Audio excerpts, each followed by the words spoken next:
Oh my God, 28.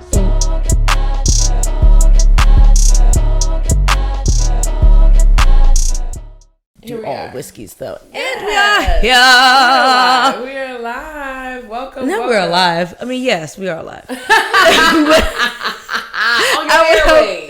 hope we're alive. Recording the podcast. Hello all. Yes. Welcome to Soul Palate. Welcome to Soul Palate. I'm Dee. I'm Kapri. And Soul Palate is a podcast where we bring black and brown people to the table to normalize the black and brown palate and the black and brown experience while tasting spirits. Absolutely. We talk a little bit of shit about a lot of bit of everything. Mm-hmm. And we have a guest today. Yes. Miss Sonja Hunt, who I'm so excited for. She is my newest friend that I've met through whiskey. So I'm here for it. She's a black woman in whiskey, and I want to hear all the things. So, welcome. Thank you. Yes. We're still waiting on that soundboard.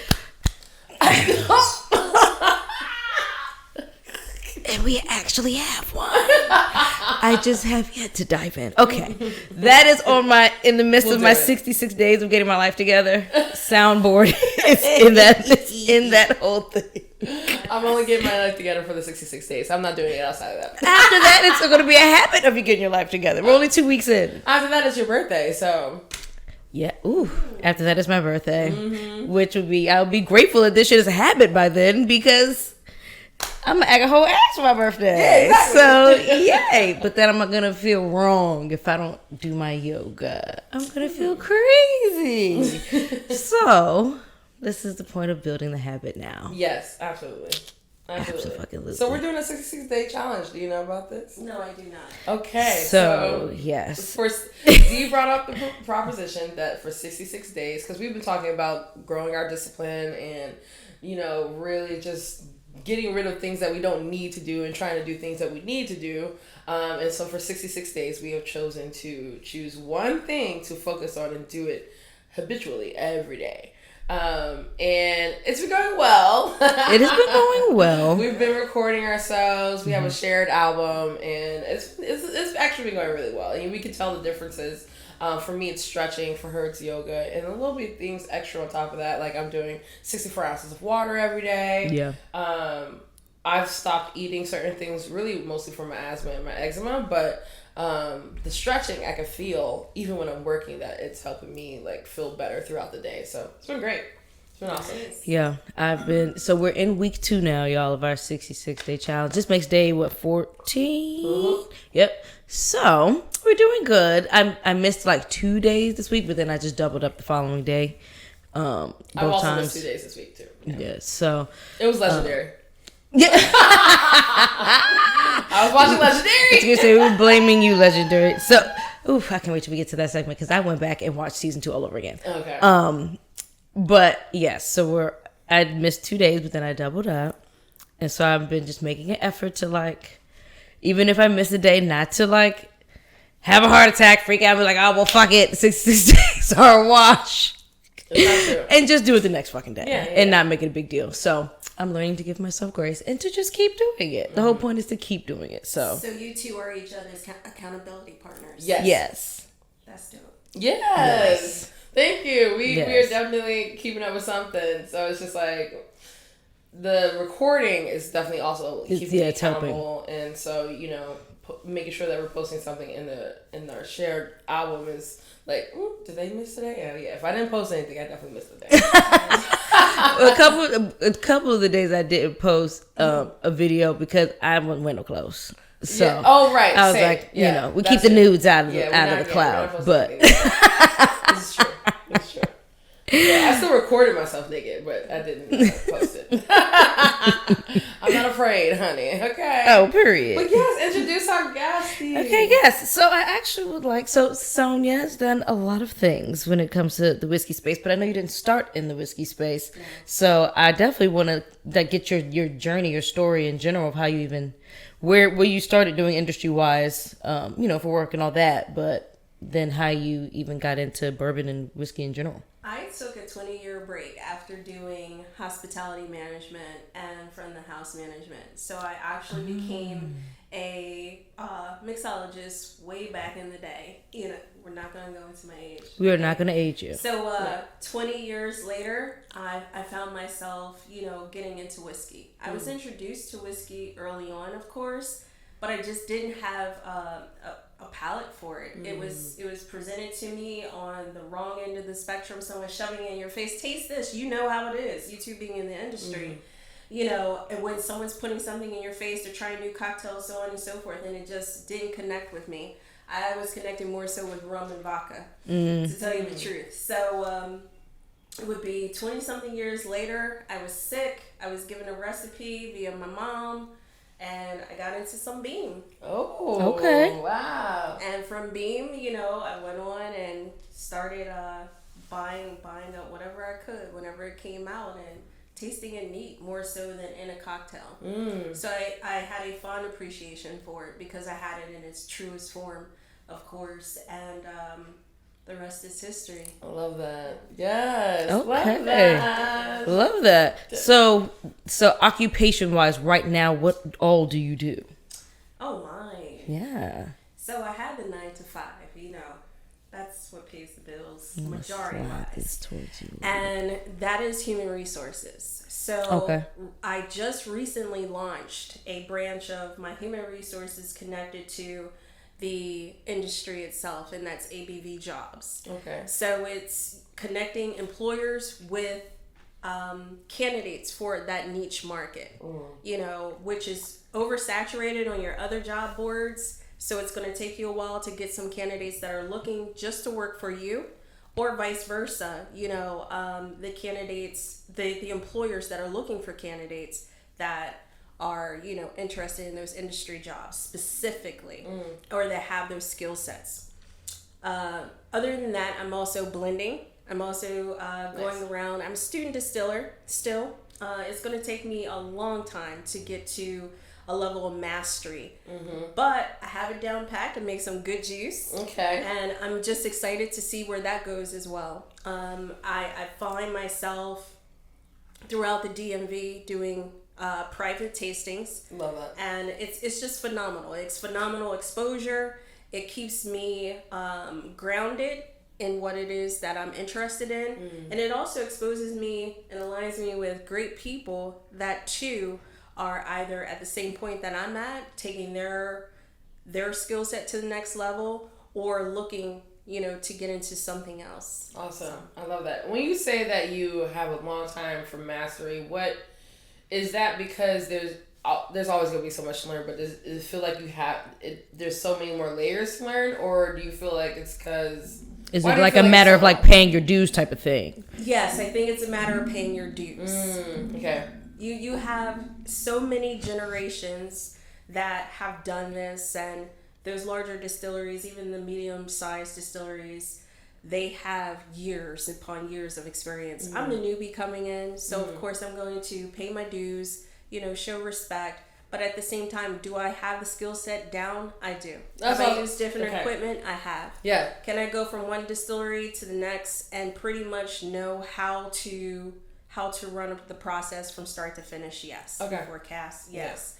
So I just want to get a forever home. I sound like a furry friend, right? A forever home and just expound upon that. Nice. Yes. I love that. Yeah, absolutely. I love that. So I'm looking 2 to 5 years. I'm not talking 10, 20 years, but 2 to 5 years. Okay. Yes. Cool. Awesome. Because I was definitely, I feel like sometimes, you know, when we tell ourselves that we have like this long road to go, it's like, if you got it, you got it. Yes. Like the road really doesn't have to, I've been trying to tell myself like, girl, the road doesn't really have to be that long. And I think I've definitely held myself back from being in a certain position because I'm like, well, all these people have been doing this for so long, and am I actually up there? Do I deserve to be here? And the imposter syndrome part, and all of that. So that's why I wanted to ask that question. Just like, is it more of a mental thing, or like, do you really just feel like you have so many more things? It's mental, and it's paying, you know, respect. Yeah, absolutely. To those that came before me. Absolutely, love that. Do you feel like throughout this journey that you've kind of been welcomed in with open arms throughout the experience? Uh-oh. No. Yeah. Okay. No. And it comes with being the new kid on the block. I take it as that. I also understand the other barriers to entry, looking at it from a human resources perspective and then DEI perspective as well. People don't know what they don't know.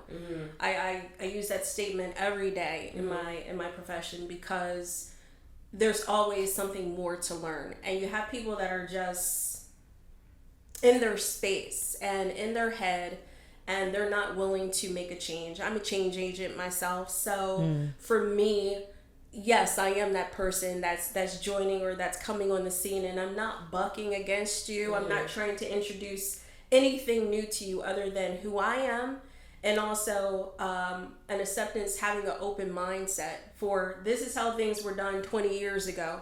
But let's face it, it's 2022 now. Yeah. So, be willing to take some newness and grow from that.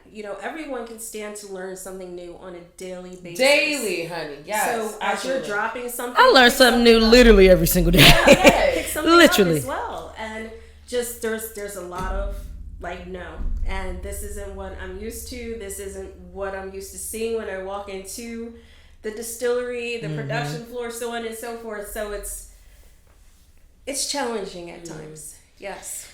Absolutely.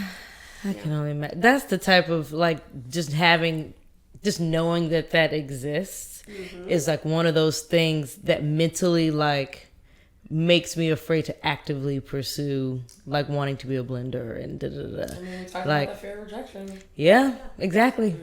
And that all that type of behavior is rejection. Oh yes. Rejecting, but I have to learn how to not make it rejecting me the person per se, because it's not really about me. It's just more what my presence will represent. Exactly. So whatever. I like the term change agent though. I'm gonna use that. Doors. Change agent. I'm here, bitch. I like that. I'm still here.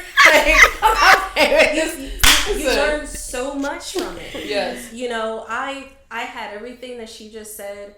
It hits me. It resonates with me because I was that person. I would ball up and cry. If I gotta know, what do you mean? No, do you not see who I am and what I possess and the value that I bring? And that's what everyone is thinking when they're either going for a new role, they feel that they're qualified, that they belong, that this is for them and they want to go to the next level. They want that opportunity, that chance, whatever it's deemed as. They need that opening. Yeah. And those fears are real. Yes. And the more you manifest, those no's and those rejections, it's going to overwhelm who it is that you are and how it is that you're going to grow from those no's. So I've grown so much from a simple no to I've been ignored more than I've received a no. And my thing is silence is a no too. It sure is. Oh, for sure.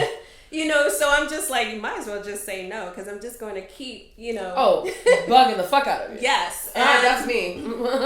And so, for those that have opened the door, for those that have heard me, for those that do present opportunity and that recognize my merit, I'm so thankful. Absolutely. Yeah, for sure. Absolutely. I can definitely see, you saying that, the nose is really just going to make you who you are. And honestly, it's it makes sense intellectually. It really does because, for instance, when I was looking for, this is 2018-ish, 2017-ish, when I was still working at Charlene's, but I was looking for whatever that next thing was going to be, and I was wanting something in more of a managerial role, something where I'm not constantly answering to someone else, even though as a manager you are too. But and I had gone through this series of interviews at 1-8, and at the end of it wound up not getting the job or whatever, and I was so pissed about not getting that job. I was like, why you put me through all this bullshit? Why did I have to meet your whole goddamn team to do all that? And so, but then right after that, I wound up getting a call from Blake. Yeah. So I was okay. I see you, universe. Now I showed up back at 1-8 in a whole nother capacity. Yes. And so those are, I have to have little moments with myself where I remind myself of proof that the nose is not necessarily an issue or a door closing in your face or whatever. It's literally just sliding that door out of the way so that the one that's for you can open. That's right. And that all works in my brain. I'm just waiting for my insides to catch up, child. That may not be the door for you, and that's what I've had to recognize, that opportunity may not have been the one for you, and that's why something greater comes about right after that. Yes. And it's always been like that. It's like ping pong. You know, like, yeah. You know, like from here to here, from here to here. So I'm like, thank you. You know, it's like absolutely. I'm the little man climbing up the mountain, you know, going back and forth. I'm like, thank you, thank you, thank you. Definitely. All right, well, let's get into our first yes, sip. let's do our first sip. All right. What are we and tasting so today? we are tasting through some Blue Note bourbon today. Yes. I have not done anything on with Blue Note on the pod yet, Nope. so I'm excited. We've got well, I think all of them are just about blends except for, are the 17 years blends? I don't know. I'm not going to misspeak, so let me not say that. Anyway, Blue Note is great. Do you happen to know if they distill any of their own juice or do they source it all? They distill it. They do distill it. Okay. Because some of it was saying Kentucky, but they're not based in Kentucky, right? I was gonna say Blue Note is not Kentucky. I think they're like Tennessee or something like that. They're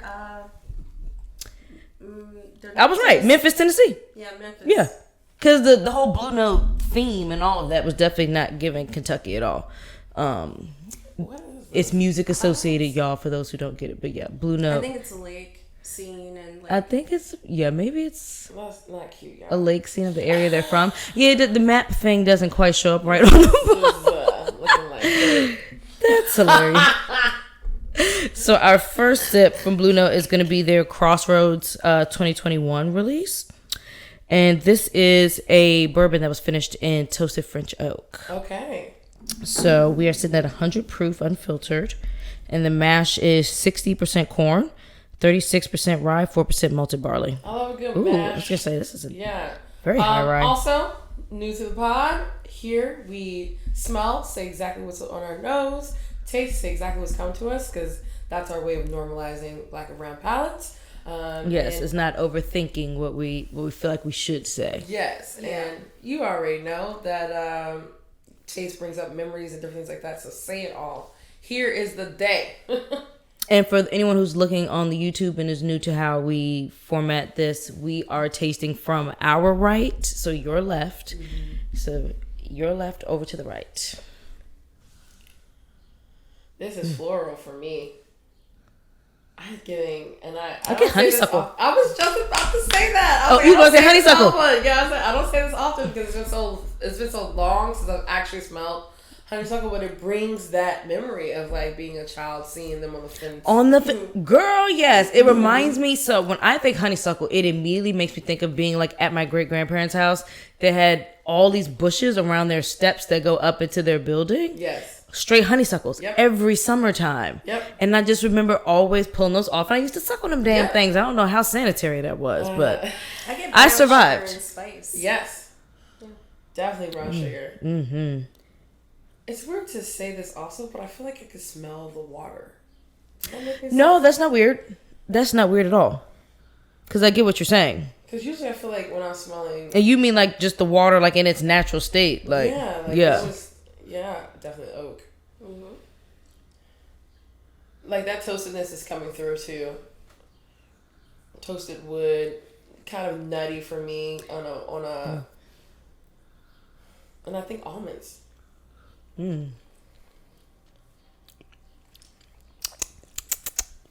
That's delicious. Y'all, apparently my wife doesn't like when we make our tasting sounds. She hates it. It's hilarious. It's hilarious. That's for you, Rob. We love you. These tastes today are dedicated to Rob. Oh, shit. Definitely chocolate happening for me. Dark chocolate, dry. That French oak is like absolutely there. Yes. Ooh. French oak, for those who like aren't really familiar with what would make a difference between tasting French or American oak, like at least the best way for me to describe it is I know I'm tasting French oak influence when it's like super dried out, a little more, not even want to say more tannic, but there's just, it's more like dry and spicy, whereas you can get some sweeter, more vanilla, sugary, caramelly type of notes that'll come from American oak. I don't get much of that when I'm tasting anything influenced by French oak. It's more peppery for me. Yes. A little more mineral maybe for me even sometimes. And just depending on, it's definitely spice forward. It has the French oak influence on it. And it's very aromatic, which is surprising. And that everything from the nose actually carries over to the palate. Yeah. And on the back you have that you know. So They let me clear my since I've throat. been since I've been dealing with these sinuses and things, you know, it's like I appreciate that even more. Absolutely. Yes. I think for me, I don't even want to put water in it. No. Like at all. And I think That finish is long. That, Yes, it is. I don't know. Still in there. I feel like there's a lot of water in this. Does that make sense in what I'm saying? Like, I just feel like... Yes, because even when, like, okay. And so when I say, like, the water reference, at least how I'm interpreting it, is like, I can almost, because I picture things in my head when I taste stuff. So, like, I picture, like, a rushing stream or lake or something. And, like, the texture of that water is what I feel like is carrying through in the pour. And so, where I may not necessarily be tasting like salt water, Right, no. I feel like I'm getting the texture of like a natural body of water, like it was just, Agreed. yeah. I think that has a lot to do with, you know, the process and also the casking. So, it's very refined. Okay. It's not as rugged as some of your other whiskeys. I've never had this feeling before. Me So neither. it's just- Texture-wise, I've never had that. It's a refinement. Yeah. It's a nice refinement. That's awesome. And it's actually really, really cool. It is. I believe the cast had a lot to do with that. Overall, it's just an excellent pour. Yeah. Excellent. And that finish is long, y'all. Yes. That finish is long, duck dong. Chocolate, baking spices, pepper for sure. Going a lot of pepper going. Okay. And that's like, what we got going on? Are we doing a catch up? yes, we are. We already kind of did our second week of the 66-day challenge catch up. So, let's start with our Kickstarter questions. Okay. Kickstarter. I always, I love a good Kickstarter question. So I only picked one that I've done from a previous episode. I try to like incorporate a couple of good reusable ones in there because everyone has different perspectives on different things. But I'm going to start with this one. Time machine or magic wand? Magic wand. Me too. Time machine. Ooh, why? You can get the magic wand. Oh. Well, how? I'm going back to Merlin. I'm thinking a little outside. You gonna get the time machine and go back to the point where you had to choose between the time machine and the magic wand and just grab the magic Thank you. wand Appreciate it. and keep the time machine.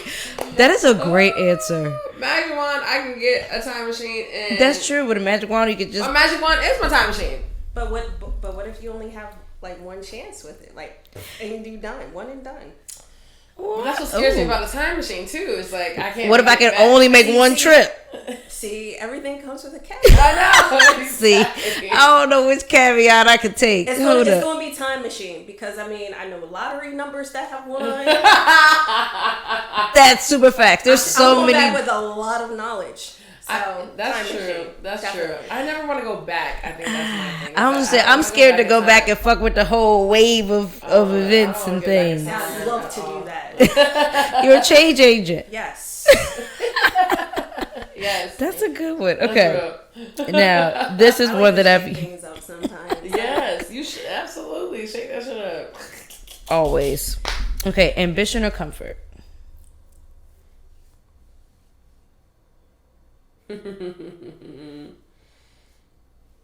Say it. See the Libra in me. Oh, okay.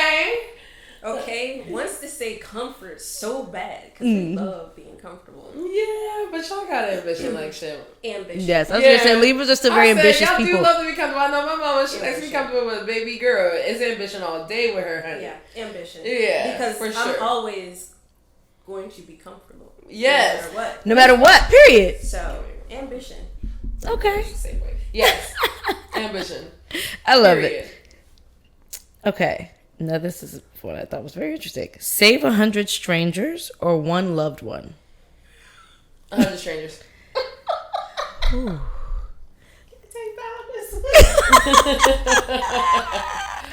It's okay if your answer is. I mean, there's no such thing as controversial. Like everyone has a right to make their pick. Watching this, like they might. 100 strangers. Yeah, I'll say 100 strangers because like that question to me is like, who am I stuck with at the end of the world? I'm not gonna. I'm one loved one. No man behind. It's like yeah. I can't. I gotta go with 100 strangers. Ah. What would you? Oh no. And then the 100 strangers owe me for the rest of their lives. That's true. And then I feel like depending on the loved one, I still might pick the loved one over the 100 strangers. It just depends on the loved one. There are plenty of people I love that still might be like, okay, bitch, I'm gonna have to catch you in the afterlife.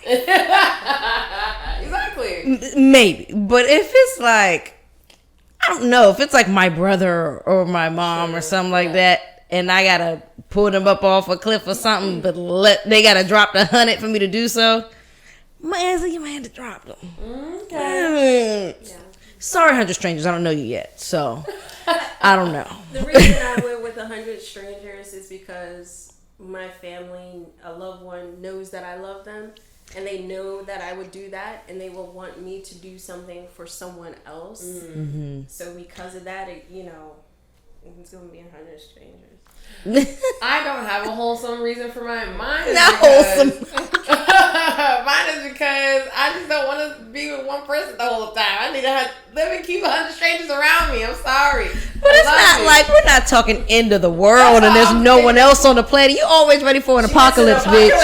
We are not talking apocalypse. She thinking about, if we gotta create a village, I gotta make sure it's not just me and this one motherfucker. Not me and you.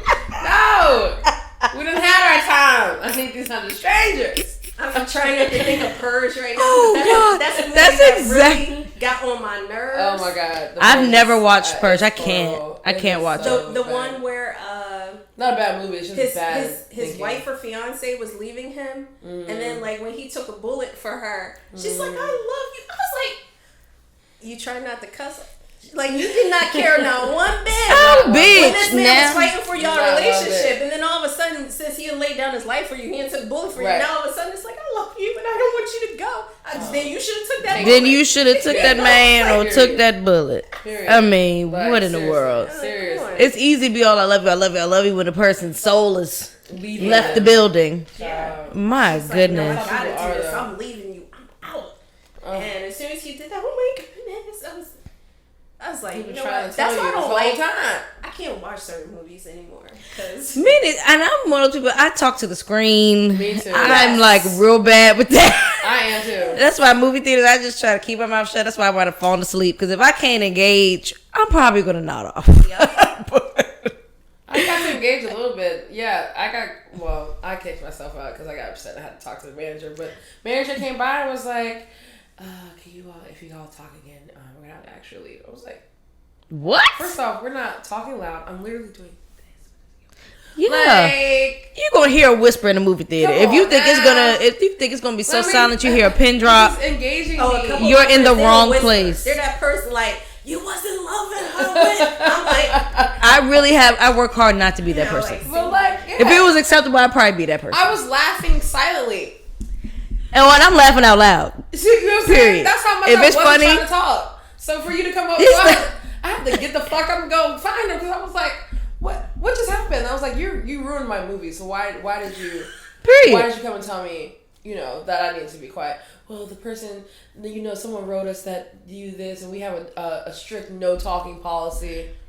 Nobody got no strict no talking policy. Dinner in a movie. If I'm asking, You went to IPIC? To AMC? Alamo, right here. Alamo, got you. We got bottles of wine we're passing. Like, niggas is gonna talk. Like, what are we talking about? I got all my money back. I'm sure I'm paying you way too much money for you to tell me that I can't have me a whisper. Look, I got all my money back, so I'm not mad about it. Oh, got a free good. bottle of rosé and half a You movie. can't go and see Yes. an emotionally charging movie and just be like, Like, then you gonna hear a bunch of people making weird ass sounds under their breath. yes. Like what? no. That makes no sense to me. Part of the great thing about going to the movies is the collective response to the major moments of the movie. I Like don't the get fuck. it. So yeah, I'm a very emotional movie person or TV or anything that I'm watching. I am connected to. And if Me I can't too. connect to it, I'm turning it I off. don't want to watch it. Or I'm like, it's background And noise. because I connect so much, I don't watch certain stuff. So it's just Yeah, I feel you on that. I had to stop watching that show 61st Street because it's a lot. I don't even know Like what that is. great show. So it's an all black production. All Black is like this platform that focuses on like black content. And so I think it stems from that. I don't know if they partnered with AMC because I saw it through an advertisement on AMC as an AMC show. But then I found out it's also on the All Black platform. So I guess they partnered some way to produce that. But I mean, it's a great show. It's well written and all that. Courtney Vance is one of the, I believe I'm saying his name right. I hope so. Black man glasses. Angela Bassett. Yes, I was getting ready to say Angela Bassett's piece. There we go. He's he's one of the major characters in it, but it's really good. It's just too much. I am exhausted by the stories of black men and like it's showing you the inside of like even from the police department's perspective on how they go about framing this narrative around a black man they believe to have committed a crime. He committed 0 crimes. He was on his way to school on a scholarship for track or whatever. These fucking cops run up on a situation he had nothing to do with or was trying to get his brother out of. His first instinct with all these cops and shit around is to run for his fucking life. A cop like fucking pursues him, and in the process of him trying to get away from it and like juke this cop, the cop falls back, knocks his head, and he dies. But it had nothing to do with him. Like he didn't push him. He didn't like, he might have pushed him a little bit, I think, but like to get him out of his way so he could run, not push him to like obviously to kill the man. He just wanted him out of his way. And so they do all of this crafting to make this narrative from how they look at a CCV or whatever video and pick that particular frame where he looks like a fucking psychopath when really he was like either just screaming or saying something, but it wasn't like nearly as charged as they can frame it just by taking this one frame from a video. And now that's everything people see on the news is this one frame of a moment of your life that is not accurate with the story they're putting behind it at all. I couldn't keep watching it. It was like, it's too much. It happens too often in real actual life. I really don't need to see this shit depicted in fucking fictional either. Like, it's just too much to process for me. So I had to stop watching it. And Rob wants to keep watching. It's a great show. I think anyone who has the stomach for it should absolutely watch it. I just don't anymore. That's one of the reasons I don't watch television, but I choose to watch movies. You know, because I have that viewership, you know, the control over what comes in versus someone else shoving down my throat for the next 60 to 90 minutes, whatever they want to show. So, yeah, you have to pick and choose, you know, because, like you're saying, it resonates with you on a whole different level. You've seen it, you know that this happens, so it's real. Yeah, and it's disheartening because you're like, that can be my neighbor, that could be my son, that could be my brother, that could be my dad, that could be whoever, and it just takes on a whole different perspective at that point. Absolutely. It's just, so I've stopped watching those type of stories. I'm tapped out on it. After the it was the boys that went to jail in New York. Exonerated 5. Yeah. Yes. I couldn't watch. What is it? We are. Ava DuVernay's show. I can't remember what it's called, but I couldn't even. I haven't watched it yet. That was. I probably never will. I believe it was beautifully done. I just can't. Like my gut hurt. Like I couldn't even empty anything out more. Yeah. How hard I was crying. Yeah. Like my gut was at my back. How hard I was crying on that. I was like, this is just. It's too much. I understand why their stories need to be told. It's just. and people need to absolutely know about it, because there are a lot of people who will ignorantly shut themselves off to even knowing. But I knew of the story before the show came out. I was like, I really don't need to see it cinematically done in this beautiful way just for me to feel fucking horrible all over again. Yeah. No. I'm happy that they're on the other side of it. They were exonerated. I know the ending, and that's all I need to know. I think going back to what we were talking about prior to getting into that pour, that's one of the reasons why I present myself from a neutral standpoint, because when we were talking about the barriers to entry, getting into the industry and things and taking it up to the next level, leveling up, so on and so forth, I believe that we come with this preconceived, notion behind us that says, we're here to radicalize things, and we're going to come with an approach of, you're going to change. And that's not my perspective at all. Mm-hmm. You're just going to recognize my merit. That's it, because it speaks for itself. What I've done, who I am, where I'm going, my ambition, my passion behind it is genuine. Mm-hmm. And I believe that when you define your passion and your purpose and you align that, people can't dim your shine. They can't help but put a spotlight on that. Absolutely. And it's just going to come through that darkness. Yeah, But unfortunately, we're going through all those things in another way. Yes. So we have to, unfortunately, work 10 times harder, especially coming across looking like we do.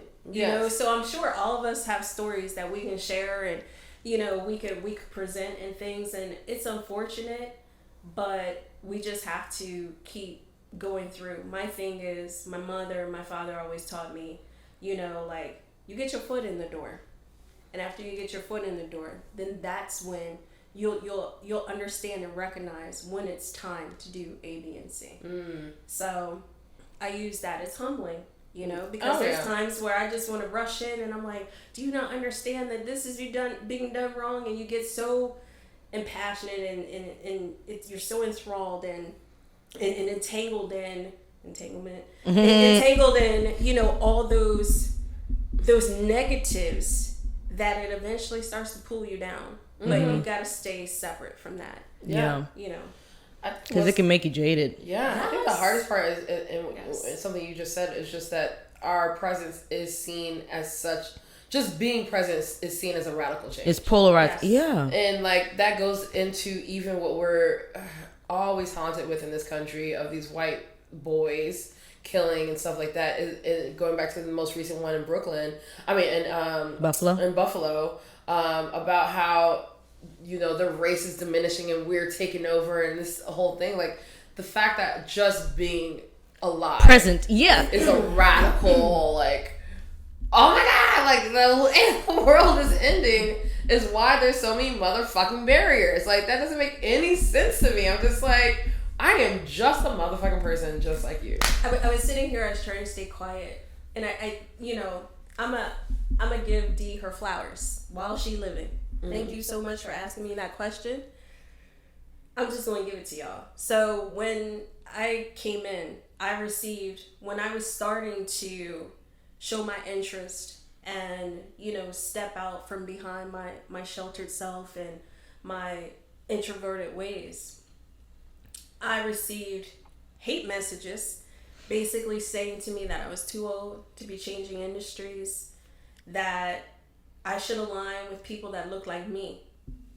I still have those messages to this day. I was going to say, what does that even mean? Because it knocked the wind out of me.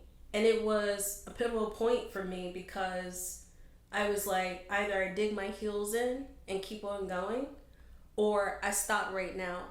And I had so many friends gather around me because they noticed I had stopped posting. It was about for 3 months or so I hadn't posted. And they said, Sonja, what are you doing?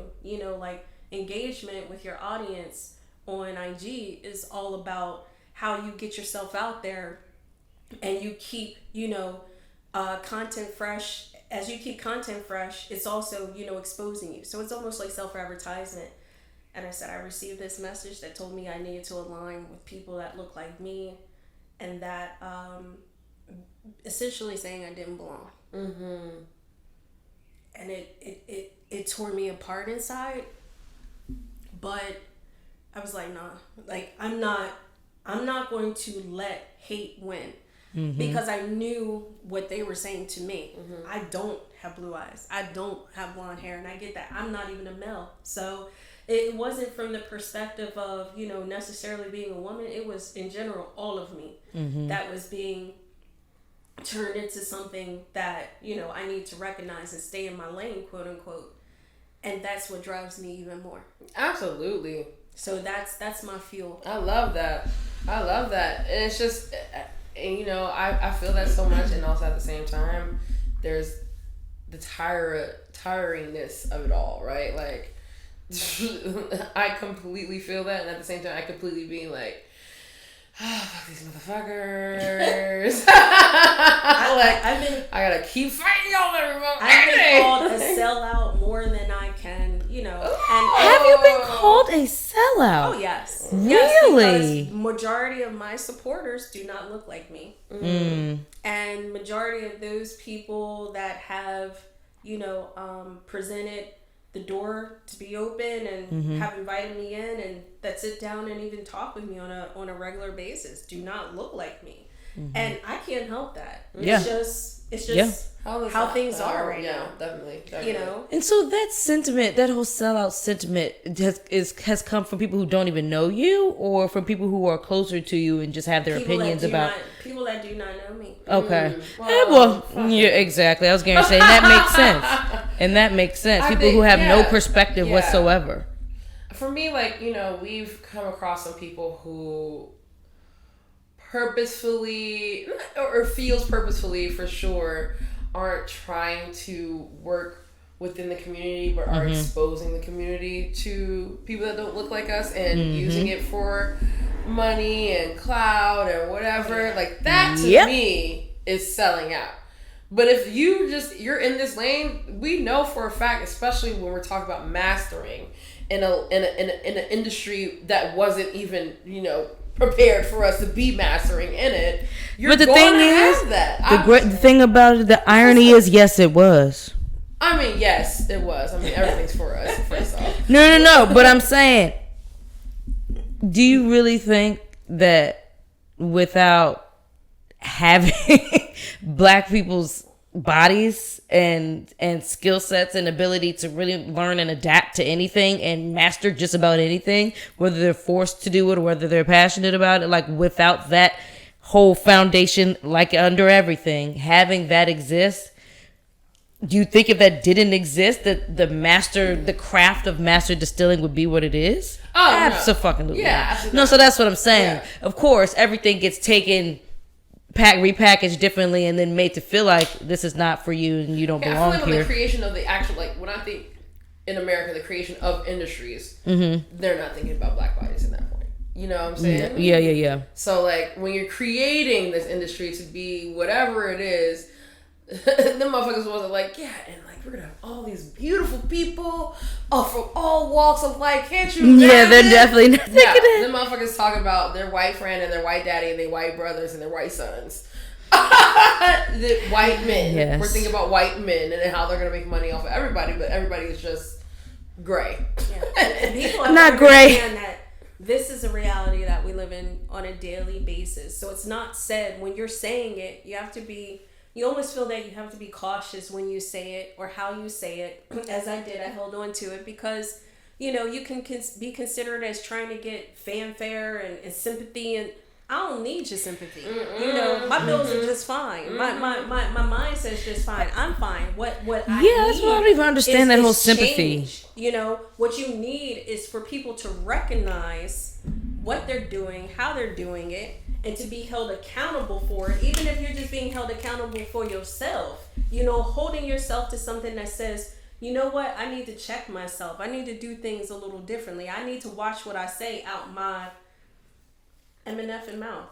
Oh, this is a whole grown ass podcast, 21 and up. You can curse Sonja. You done earned your stripes. It's just one of those things, you know, where you don't want to answer or respond to hate with like in kind. You know, I don't hate you. I don't know you. That's the first thing. You know, But I dislike what you said out your mouth. I dislike the fact that you took your time to consider little old me and write that up and send it to me. I mean, I'm flattered at the same time. You know, that's a humble brag.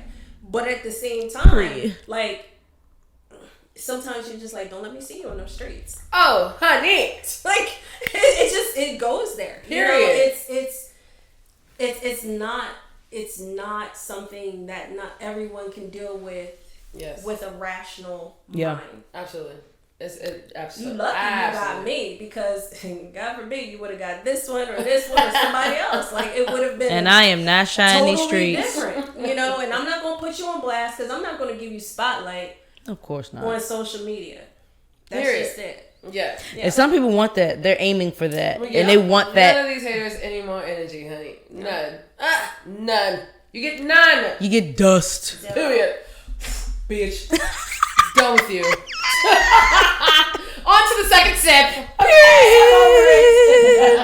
Okay. So I'm excited about this one because I don't remember what it tastes like at all. Okay, So funky. it is the Blue Note Juke joint. This is a Seelbach blend select. So this is a 3-barrel select. This is the apple pie batch. Want to guess what notes they got? Let me see. Product type: Kentucky straight bourbon, mash bill 70-21-9, corn, rye, malted barley. A lot of high rye situations in here. The blend is 4+ years old. 120.8 proof. Funky. As soon as you said funky, I got blueberries and blue cheese. You know what? Yes, actually, that blue cheese funk. So yeah.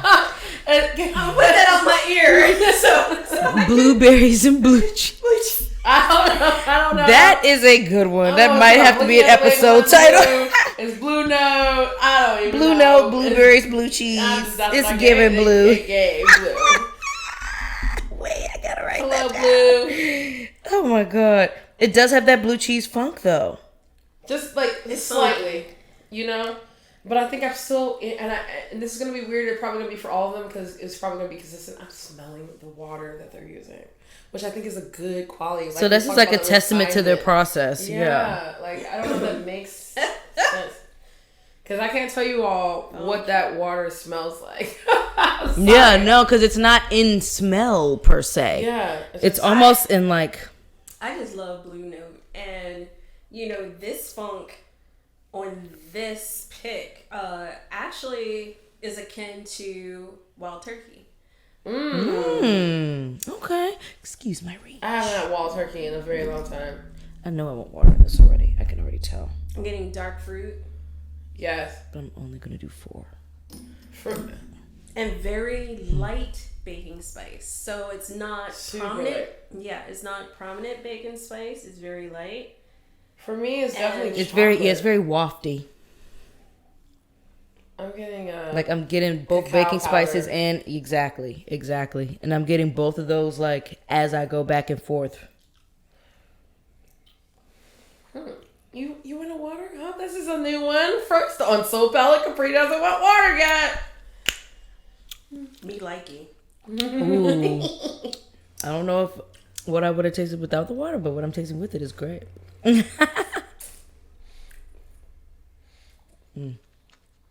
a short finish, Very. but Ooh, the pepper though. I was gonna say that rye spice, Ooh, you can definitely taste the rye in these motherfuckers. I'd tell you that much. my God. Oh my God. Oh my god. It is short.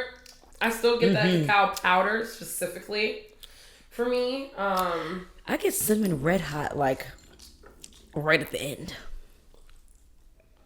yes, on the back it is. Mm-hmm. Literally sitting right in the back of my palate. Just posted up, chilling. Re-smelling it after the water, I get a little bit of banana. Overripe. Almost banana bread like. And raisin.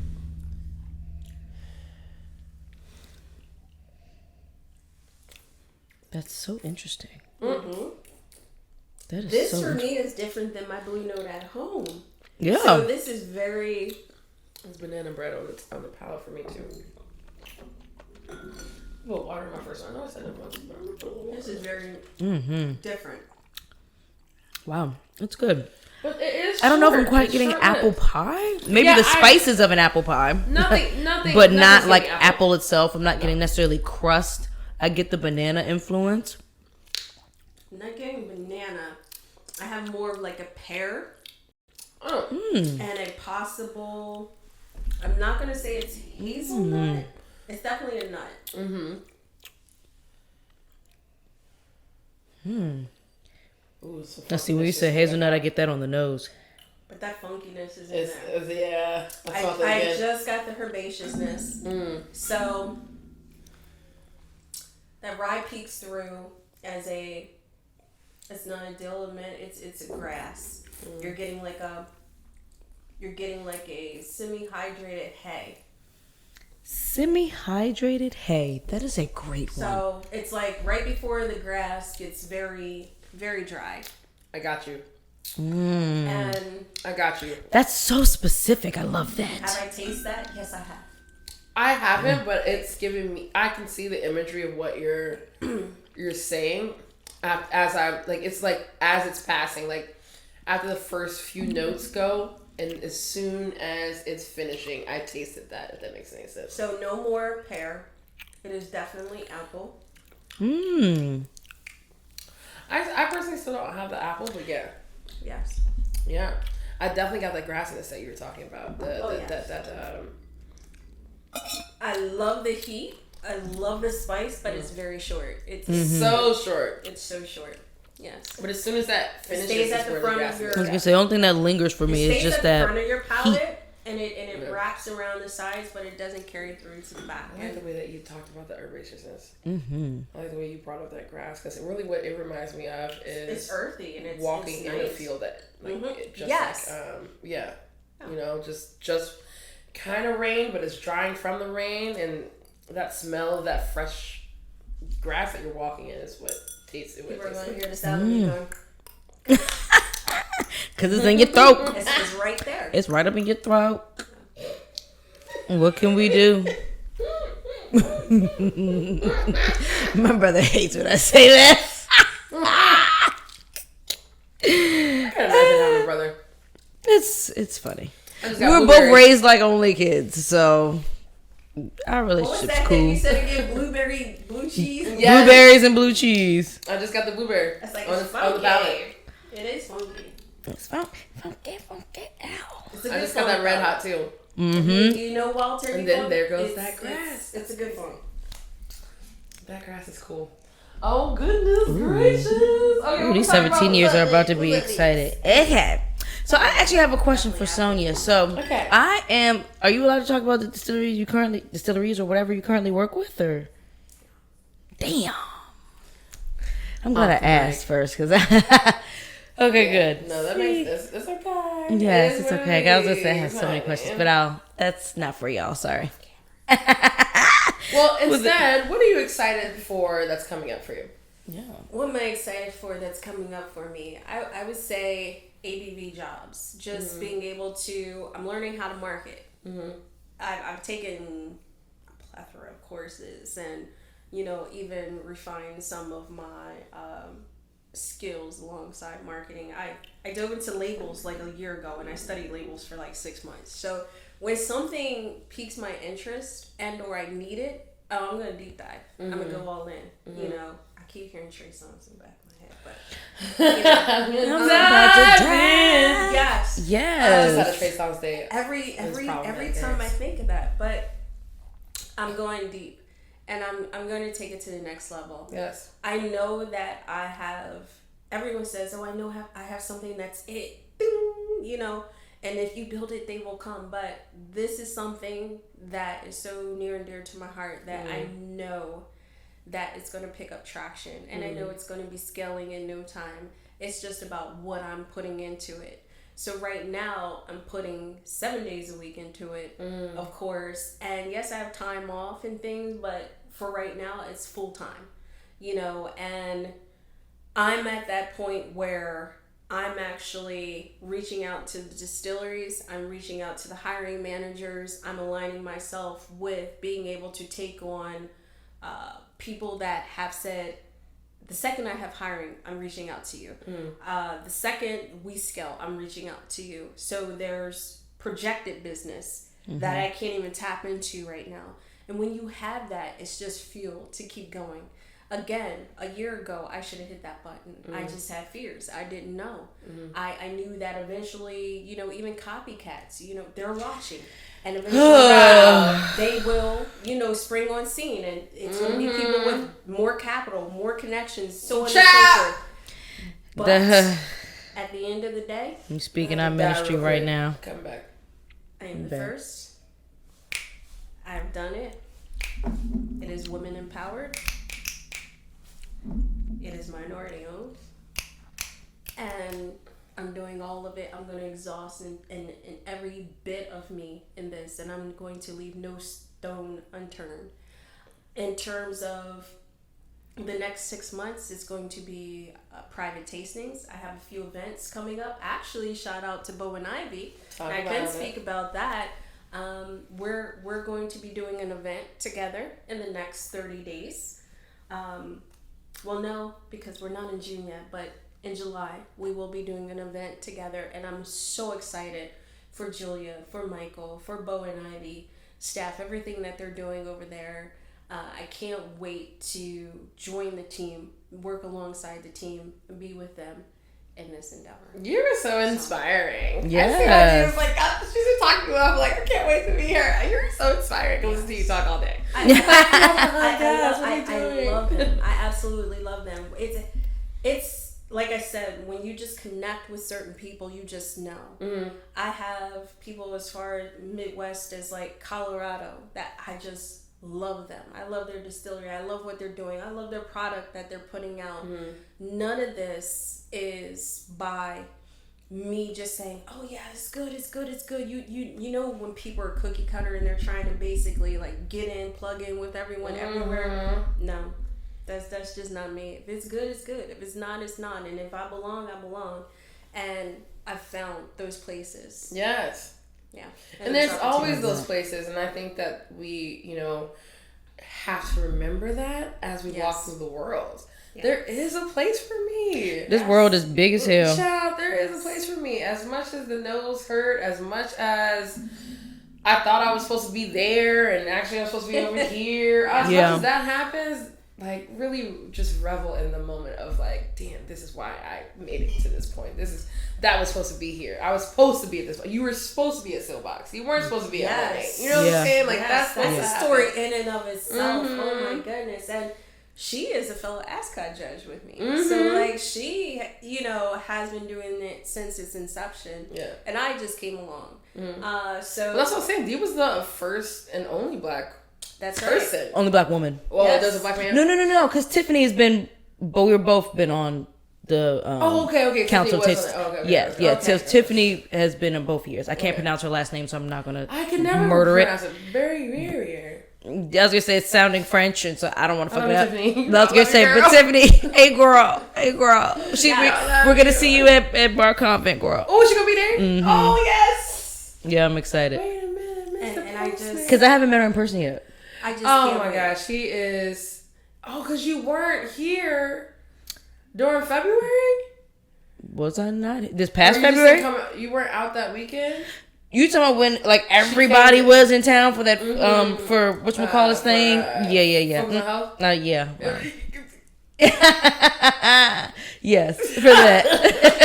For all the events and things. You're gonna have to make that moment a meme. I'm gonna have to tap back into my bar events and things. Yes, I'm with USBG DC, but you know, what are they doing? Do they do anything for that chapter though? Because I pay the USBG dues, and I don't really get much out of it. The Craft Guild. Have you been to a DC Craft Guild meeting? Meeting.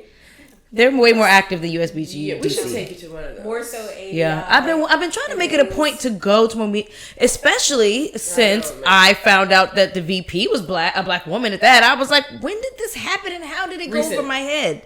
Okay, so I'm not like as behind as I feel. I'm behind, but I just don't know where and how I missed that. DC meets y'all. That's why. That's what I thought about that, but then I was just like, I don't even know who I would talk to about that. USBG has gone through some issues, so I don't know what happened after that. I would be doing too much to get back into that side, so I'm like, I'm good. I think you would really appreciate the craft guild. Yeah, craft guilds definitely. They've made their improvements. I was gonna say they've made some improvements. I mean, that's been a part of just your journey too, for sure. Which is why I was so baffled when I sat there and was looking at her, and I'm like, how did I miss you?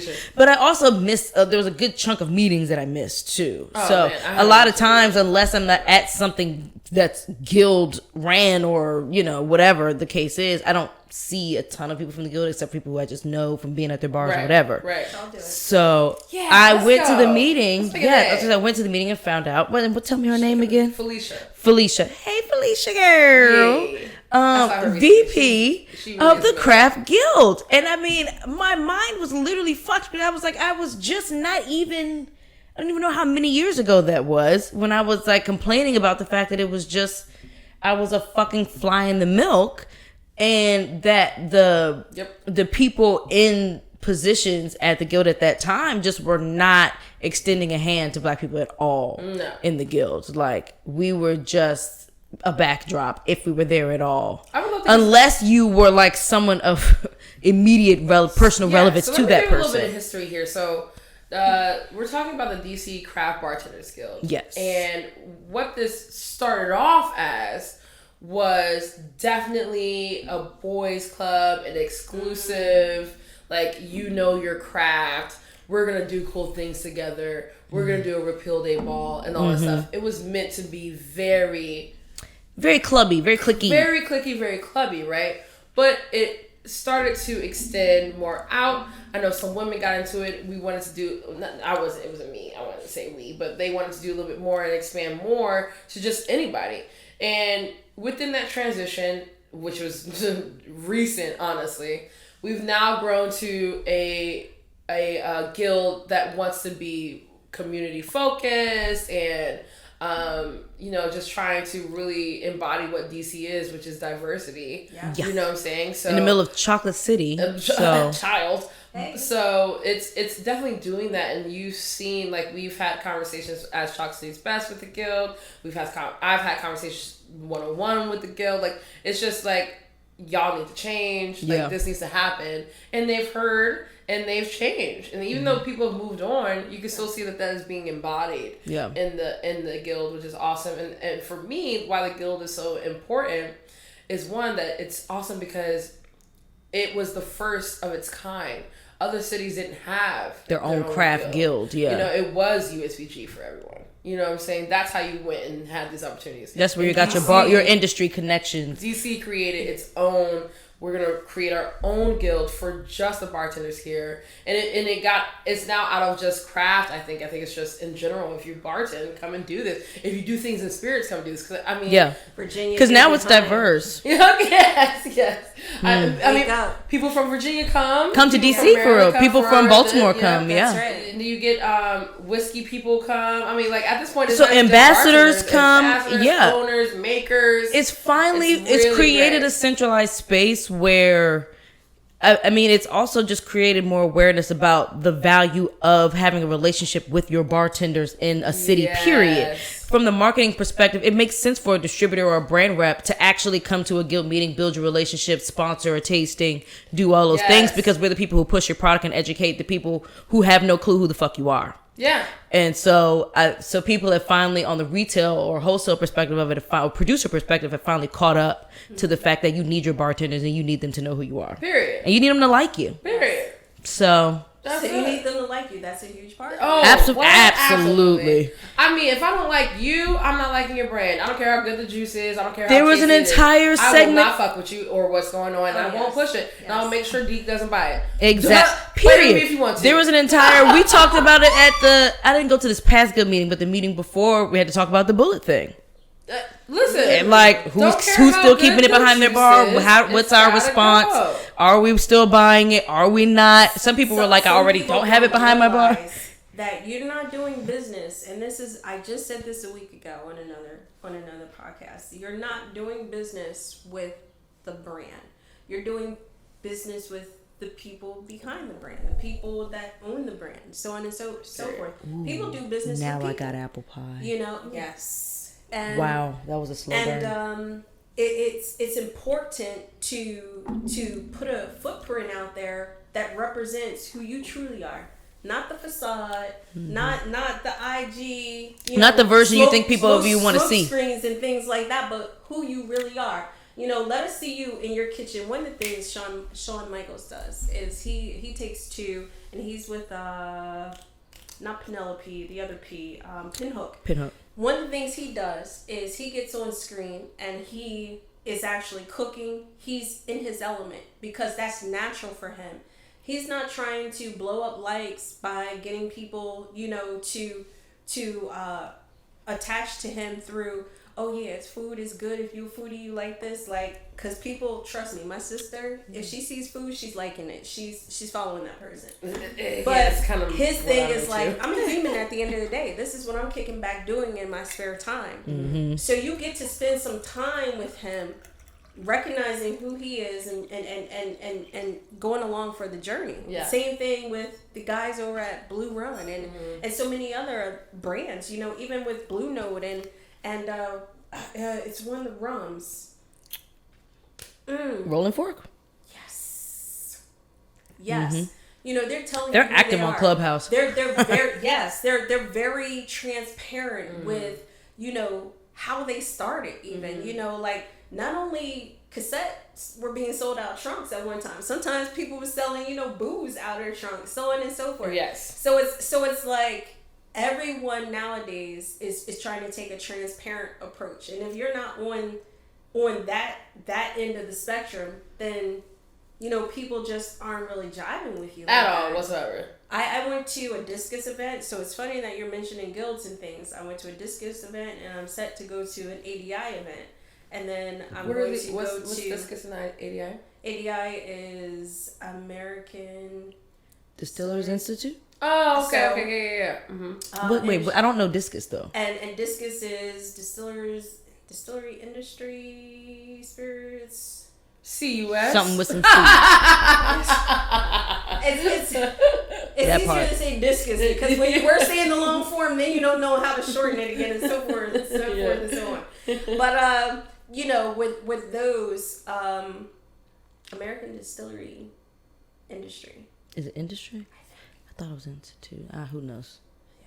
Someone knows. But you know, if connect with the guilds, like you're saying, you know, your local ones, so on and so forth, and you get to meet the people, you get to meet the brands, you get to build those rapports, and that's something that I tell people all the time: build relationships, and building relationships, those connections mean more than you know trying to gloss up and floss up and all that other stuff. It's more so about the connections. Absolutely. Than anything. People recognize genuine people. Period. People want to be aligned with truth. They want to align with, you know, light. Unless you're in the government. Sorry. Period. And all and all those things that speak to them. And you don't have to be someone for everyone. You don't have to be everybody's cup of tea. No, you do not, honey. No, you do I was not. talking about that last night. You know, yes. Because there's something and someone for everyone. Period. Yes. And that's it. Yes, absolutely. That's so okay, true. You dropping some gems for me, Sonja, because I'm fucking loving it. I'm loving it. For me, it's apple cobbler. Okay. Because it definitely. Here's the difference for me. The dough is kind of soaked, and the apple isn't as bright and fresh for me. It's giving very cooked. Like very cooked, very caramelized, very deep spice, and like all of it kind of soups together. If that makes any sense. Where I feel like apple pie for me, it's not soupy. It's not. Yeah. You know, it's that crisp. Like you get into that, you can taste the difference between the crust and the apple. Where y'all gonna get some comments on this one because I ain't in either. I don't like apple items that much. Apple items, but I do love apples, and I get an apple crumb. I love making apple crumbs, and I get apple crumbs just enough dough. Yes. You know, on top with, you know, the apples being prominent, and that's where it's at. And these are wow. I just really get these are red apples. Like this is for me. Oh, for sure. And is it Macintosh? Macintosh. Delicious. Macintosh. That's. I'm yeah, obsessed. that's My favorite apple I'm is giving Crimson Fiji. Crisps are the best apples on the fucking planet. I haven't tasted every apple on the planet, but Crimson Crisps so far the best apple I've ever had. So many varieties of apples. So many. I went into Wow, that when I just got that's that. a whole That's other crazy. episode. That's like Laird's. Wait. When I deep dived into Laird's. Is it the second one that was apple or third one? Second one. And their apple brandy and how many different apple So, variations I was they gonna use. say we gotta do like an apple. We did an apple brandy episode actually, but I want to do another one, but like a whole different lineup of apple brandies. Oh, The third one is giving me. Shit, let's go to the third one. Sorry, guys. No, 'Cause yes. It's definitely giving me more apples than the second one. Ooh, Personally. you were smelling the third I one. was smelling the third one. This is First of all, this is so aromatic. rich already. Okay, we done got ahead of ourselves, y'all. Sorry, Sorry. y'all. Let's move on to our third sip because Yes. we were further analyzing the second just now, just to catch y'all up to what we were talking about. Y'all know how we do. So, this third sip is Blue Note. So, it's one of the 3 Blue Note 17 years you have before you. This one is barrel number 12. Yes, 17 years. Oh my God, it's so great. This is barrel number 12873, aged 17 years and 8 months. The mash is 84% corn, 8% rye, 8% malted barley. Ooh, I love that. That explains a lot of this richness on the nose so far. Let me see. Proof and filtration, 108.7 proof, unfiltered. These 17 years are like coveted bottles, y'all. Yes. I wasn't able to get my hands on 2 of them, so I've been savoring the one each that I have. 17 years. This might be the oldest thing we've tasted on the podcast. Yeah, I think the second to oldest that we tasted was that chicken cock 15 year. Okay, right. We're framed. I got some pretty old ones. This I'm- is giving apple crisp. Like, I'm just getting rich, dark cacao. brown sugar. Mm-hmm. A little bit of like. I'm getting almost like the topping of a creme brulee, like just that part that they torch. Yeah. Yes. Maple. I was gonna say maple, and then I wanted to talk about Definitely like oak. I was trying to think about like the flavors at IHOP of And those it's syrups. crisp apple. They have the pecan syrup. Fresh cut. Come on, this is what I'm getting. Yes. This is That's the only syrup I used to use at IHOP because I don't really eat there anymore. But I hope haven't. Jack's When I tuning did- in, because now I gotta. Yeah, you better I say. hope Jack is tuning in. Is he? Does he Give it a watch this? swirl. I don't know if he watch this, watches. Jack? Well, we're sending this clip to you. We got some clips to send. We got some clips. We got mouse clip to send out. We got some clips to send to people. Like, just, we're not This is sure like if one of you those watch. sits, you know, you sit there and you're like, There's that grass. I smell it. yes. This is the one that'll make you the I smell that overnoser. grass. It's definitely grassy. Ooh, I just got a hookah. And it's like fresh cut grass, like the coal. no, like a flavor, like you walked into a Like some she, he smells some I shisha. smell some sheets in there. That's okay. hella, and this is why Soul That Palate oak exists. is amazing on this. Yes. And it was doing this specifically when I And it's not do this. overly oaky like most aged whiskeys. It's, Right. It's, No, that's what I love about. balance. So that's what I love about their 17 years is that oak presence isn't overwhelming at all. no, it's not That's so dominant. crazy. I love it because we tried some 17 year. Remember we tried the 17 year? I think it was like Rolling Fork. Sorry y'all, but that was way too oaky for me. I needed a lot of water to like to make it a little more mild and bring some other flavors from underneath that wood. But yeah, this isn't like that at all. Tobacco just came through. Kind of going back to that. And I love when tobacco hits me. I'm not a smoker. But tobacco, Oh God, this is good. leathers, those tend to pull me in a little deeper. I'm getting really like Sorry, really raisiny. This is 17 years. Yep. This is. And oak is like an undercurrent. It's not like the primary thing at all about. I think it goes back to the water and the refinement we were talking Oh, that about. tobacco's nice. Wow. You know what I'm saying? Like, I'm getting that tobacco you're talking about. I'm getting leather. I'm getting chocolate. I'm getting Definitely raisin. chocolate. I don't know if that's date or I fig. got the One of those leather dried. on the nose. You got leather on the nose. See, there's this like sensation that I get on the side of my mouth. Like, it's acidity in wine, but I don't call it acidity when I'm drinking whiskey per se. But maybe it's the same thing. Where it makes my mouth water, but I also associate that with kind of like a leather like note when I'm sipping certain whiskeys. Woo! Because that's usually the sensation that happens when I taste leather. Whatever rye they're using is completely insane. Mm-hmm. This is good. It is so prevalent in all three of these. Even at 8%. Yeah, like Now, this was a Seelbach pick? No. This is one of the 2 Seelbach picks. Yes, it is. We're tasting a Seelbach pick, then a bourbon enthusiast pick, and then another Seelbach pick. Okay. for all the 17 years. Yes. Come on. I put them in order by barrel number. So it's split up to 2 Seelbach picks. I know this is a show for us to bring Now, black and brown plain people. or straight? This is a great question. I believe it's just one barrel, single barrel. Oh, it's barrel Yeah, proof. it's a single barrel. Yeah. Oh yeah, for anything that So it's is barrel proof, any so it's- Seelbach pick is coming out barrel proof. None of ours is proofed out. This is a show for black and brown people to come to the table, but we're gonna have to bring Blake on. I'm sorry. Oh, we absolutely are. That's Good. kind of why I want Blake to come to Tales. I kind of want to impromptu pull him on the show. But I mean, honestly, I definitely want to do a Blake episode can for we sure. pull more than because that'll be. Coca-Cola. Yes, Oh, Tales a yes. cocktail. You coming?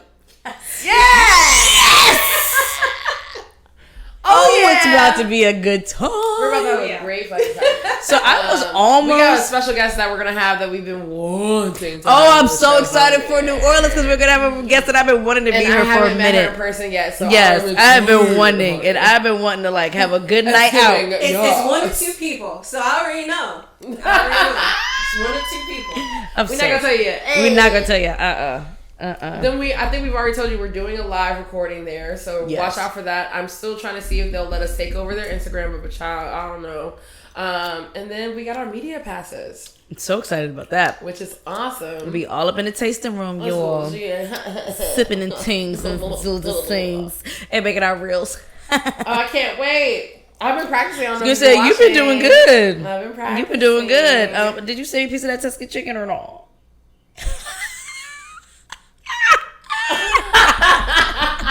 It's a short finish, so it's After some water, some florality will open up for me. A little bit of rose going for me. Ooh. it's definitely maple. It's so I love that mapley. maple. It's a good maple. And now I'm almost getting maple leaf. Like maple leaf from the tree. Which was Now you know. You just had to take it to the leaves. I did. I was in Canada I recently. came with the hay. She was like maple leaf. It gets specific on this joint. We get specific. Because, at the end of the day, like, We're going to narrow it down. If we don't do nothing else, we're going to narrow it they're not down. tasting with us, so you gotta hear what we got going through. I get a candy in this, like one of those Christmas candies. Unfortunately, if you had my mother, she just mixed got them all tobacco. together, and she just put them in a tin can all together. Those Christmas candies, or bought them like that. I don't even know. I just used to put my hand in there and take a bunch. And one would be like cinnamon. Another one would be but they had all different types in One there. of them Christmassy flavors. Yes, and it's one of those Christmassy flavors that's in this that reminds me, that took me back to that candy. That's awesome. In that can. That's awesome. So is it making you think of like the cinnamon one or more Mine's of like... I'm giving allspice for me. It's not the cinnamon one. I want to say, and I'm not going to say an anise, but it's along the lines of that family.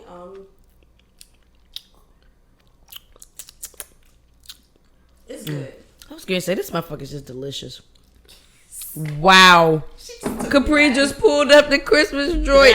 Send me the picture so I can put it on the YouTube. I don't Oh know my what God. it's called. Remember these, Sonja? Yes. Oh my God, yes. I'll They share had them. the ribbons in there. wear. Yeah. The like bow tie almost looking ones with the stripes. Yes. Oh my goodness. You want this exact screen? I'm just gonna screenshot it. Yeah. What I didn't like was when they started filling them with chocolate. I was like, who does that?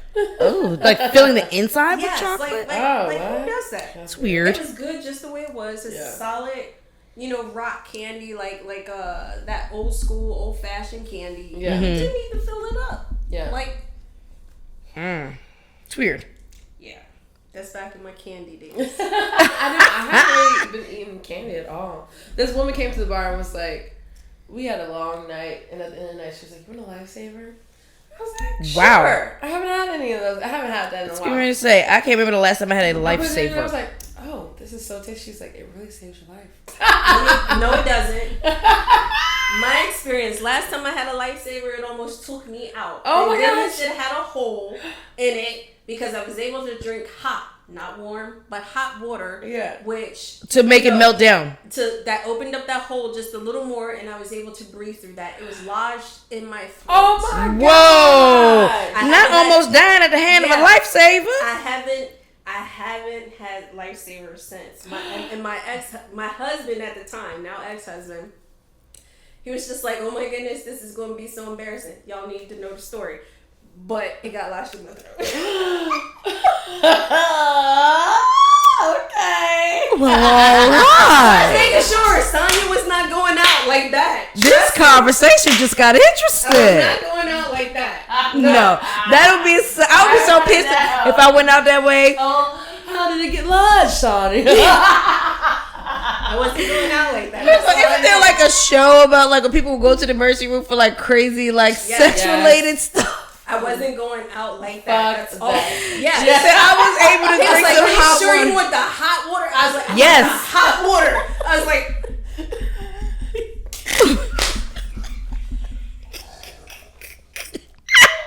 I'm like sipping on air. Like, oh no! Oh my god. So my only experience with that is with asthma, and small spouts of air is so scary. It's really a scary ass feeling. So I get you, but that is fucking hilarious. That is fucking hilarious. Do Altoids. Don't do Lifesavers. I was getting ready to say you was trying to numb that throat. I'm already here. You was trying to get. You heard me curse. Fuck Lifesavers. Look, okay, I ain't fucking with no Lifesavers. That is so funny. That's so great. That's such a good moment. Oh, that's great.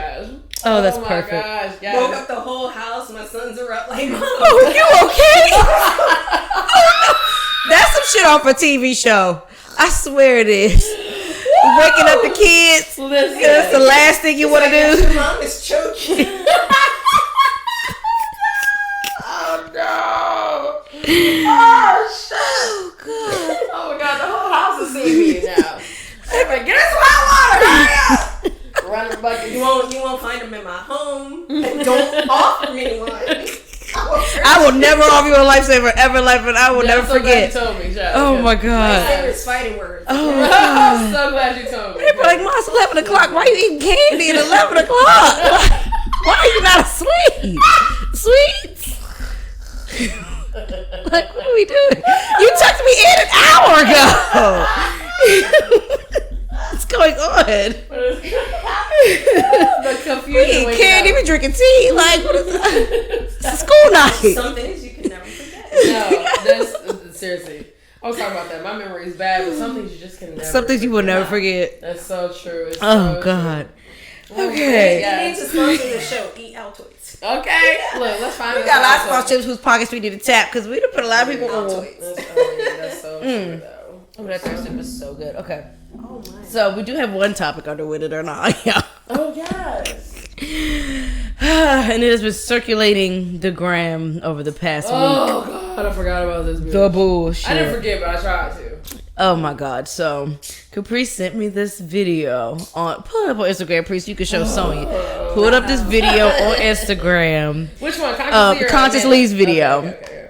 The Amanda Seals one was great though. Yeah. So either one. So the Conscious Lee on Instagram, or everybody knows Amber Seals page.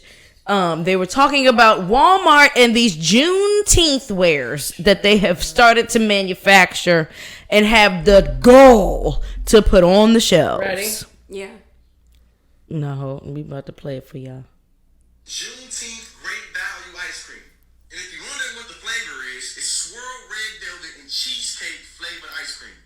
This must be the cow the Wal-Mart ice cream came from. Wal-Mart gave multi-millions of dollars to Trump because they didn't want to hear our story being told in schools. But you want to monetize off our stories by selling off-brand ice cream?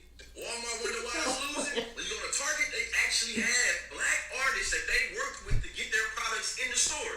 Y'all made off-brand products. Who told y'all that cheesecake and red velvet cake? I have a whole degree in African American studies, and I can't Nowhere in there. the significance of cheesecake and red velvet ice cream in the black community.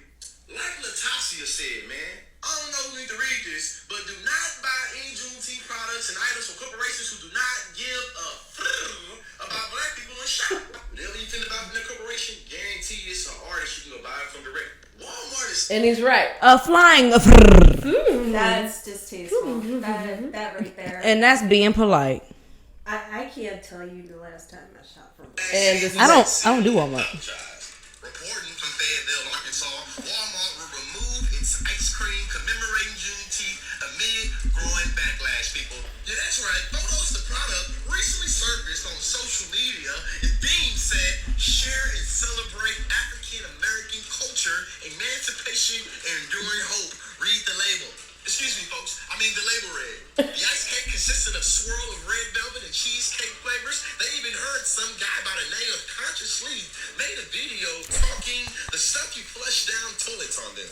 And for the people in the back that don't know, Juneteenth commemorates when Union soldiers went down to Galveston, Texas in 1865 Coming up, y'all. to let the enslaved Africans know that they were free, though the Emancipation Proclamation had passed 2.5 years ago. So what we know is that so many people be lost in the sauce of the legal system that I want to talk about what's really going down. Period. You be so lost in the damn sauce. And so let's just to nip that one in the bud. We not with it. Also, consciously, and I didn't also know the significance of red velvet during Juneteenth is actually a thing that actually does happen. Okay. And going back to So why somebody people in do red Walmart's drinks, "What Do Black People Like" department did some sort they of actually research. took it. He also then posted. It was getting serious. I commented. I said, "This is getting serious," because he kept posting these things. He posted there was actually a black-owned before this even came out on Walmart. There's a black-owned ice cream company that already makes this swirl. It's, I mean, the per use. The same way Walmart started producing I Yeezys made by a black man. Okay. And started selling Yeezys for like $20. Okay, that's it. But I kind of wish I would have caught that way before they had to remove them, but still. right, just like you were telling me about red drinks and different things like that, it does talk about our The significance blood of being, red. Yeah. our blood being spilled and different things like that. So, super hilarious.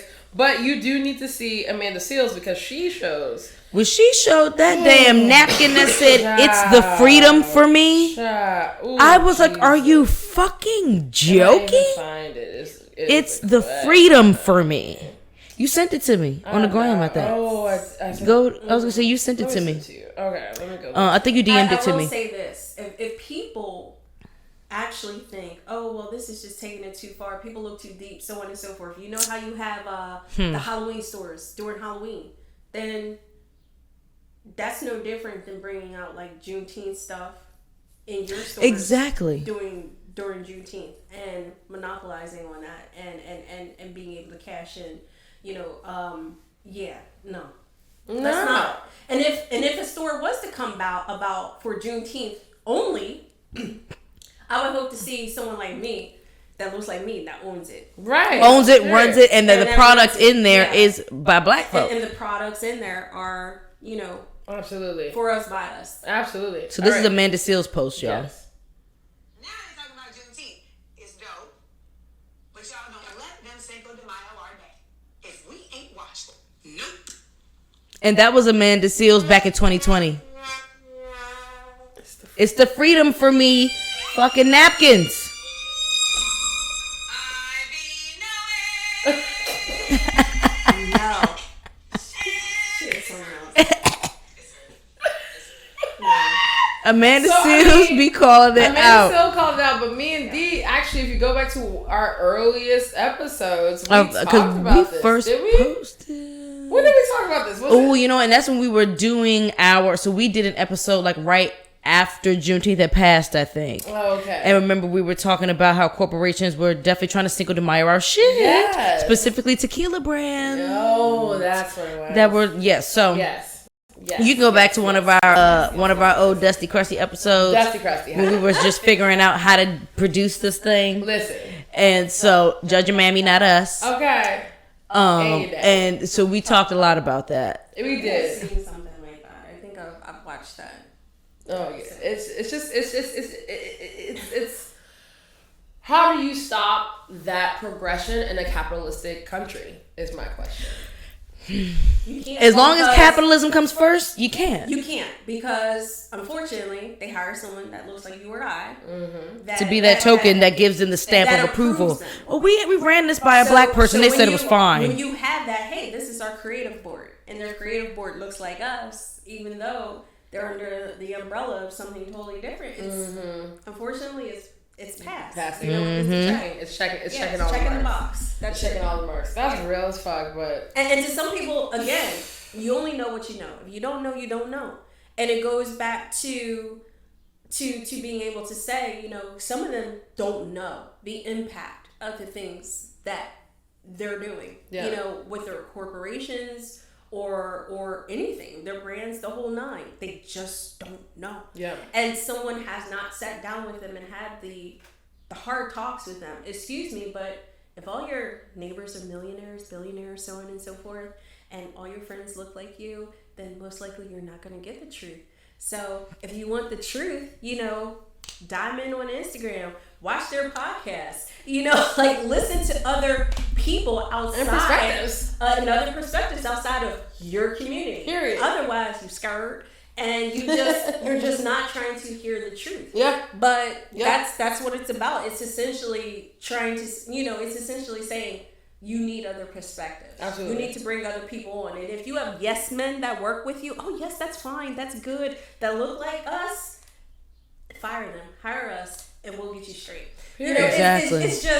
It's those things that just boil my blood. Yes. Because I've had people say to me, my best friends are black, my neighbors are black, or so on and so forth. And I'm just like, I don't understand why it's a badge of honor that you live near black people. You know, it's a way to it doesn't dismiss any or to validate it doesn't validate your stand or correct the things that you're doing that are misappropriations against a group of people. Period. And it definitely doesn't validate you as an ally. Yeah.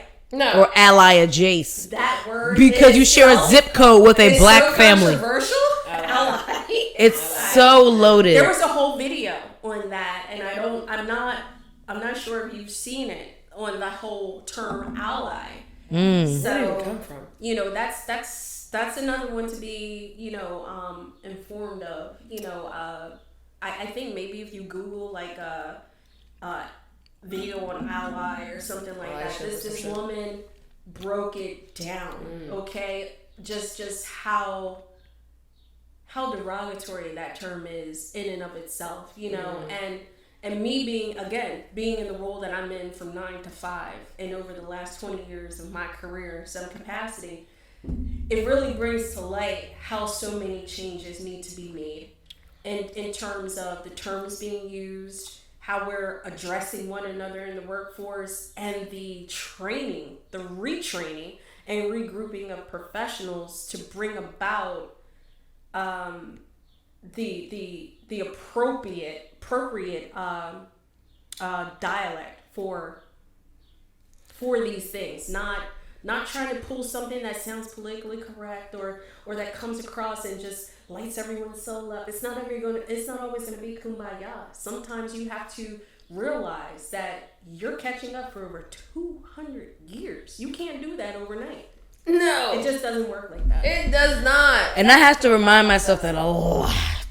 There's a lot of unlearning to be done first. Ton. Yeah. Years. And there's a lot of motherfuckers who are committed to the status quo that gotta die out first. Yeah. But with that though, like I watched something also on the Mansfield page that kind of gave me more fire as a black woman, and these are the type of things that I feel like instill, but it was white women talk to white women, and this is what she said. A good race, but in light of everything that happened yesterday, I feel like this needs to be said. It's so important.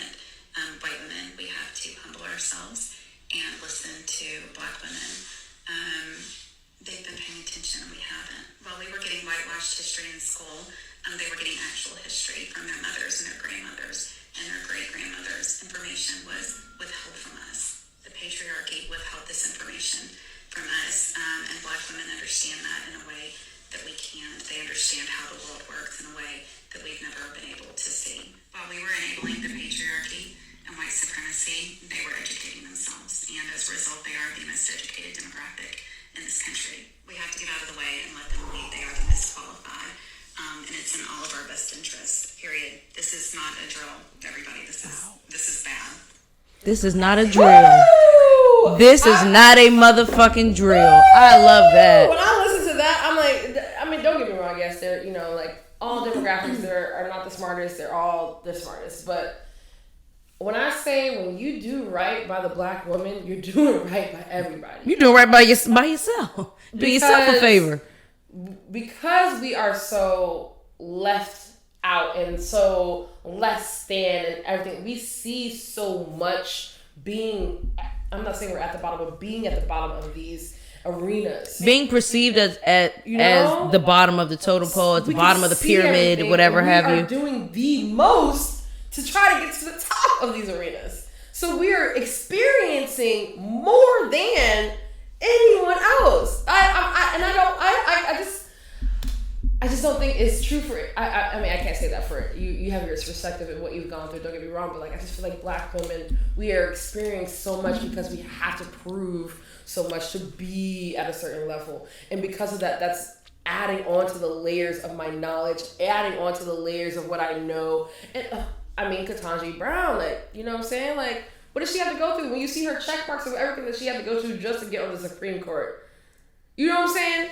Just to be questioned the fuck down. Just to be questioned down. She had to go through that. That gave her more experience. So it's just like, what that woman said was so true, honey. Yes. A lot of y'all don't have to go through it because the patriarchy is like, you're fine. Yeah, you're fine. Go ahead. You, on the other hand, no. You got to step back a little bit. You're not here yet. You're not ready yet.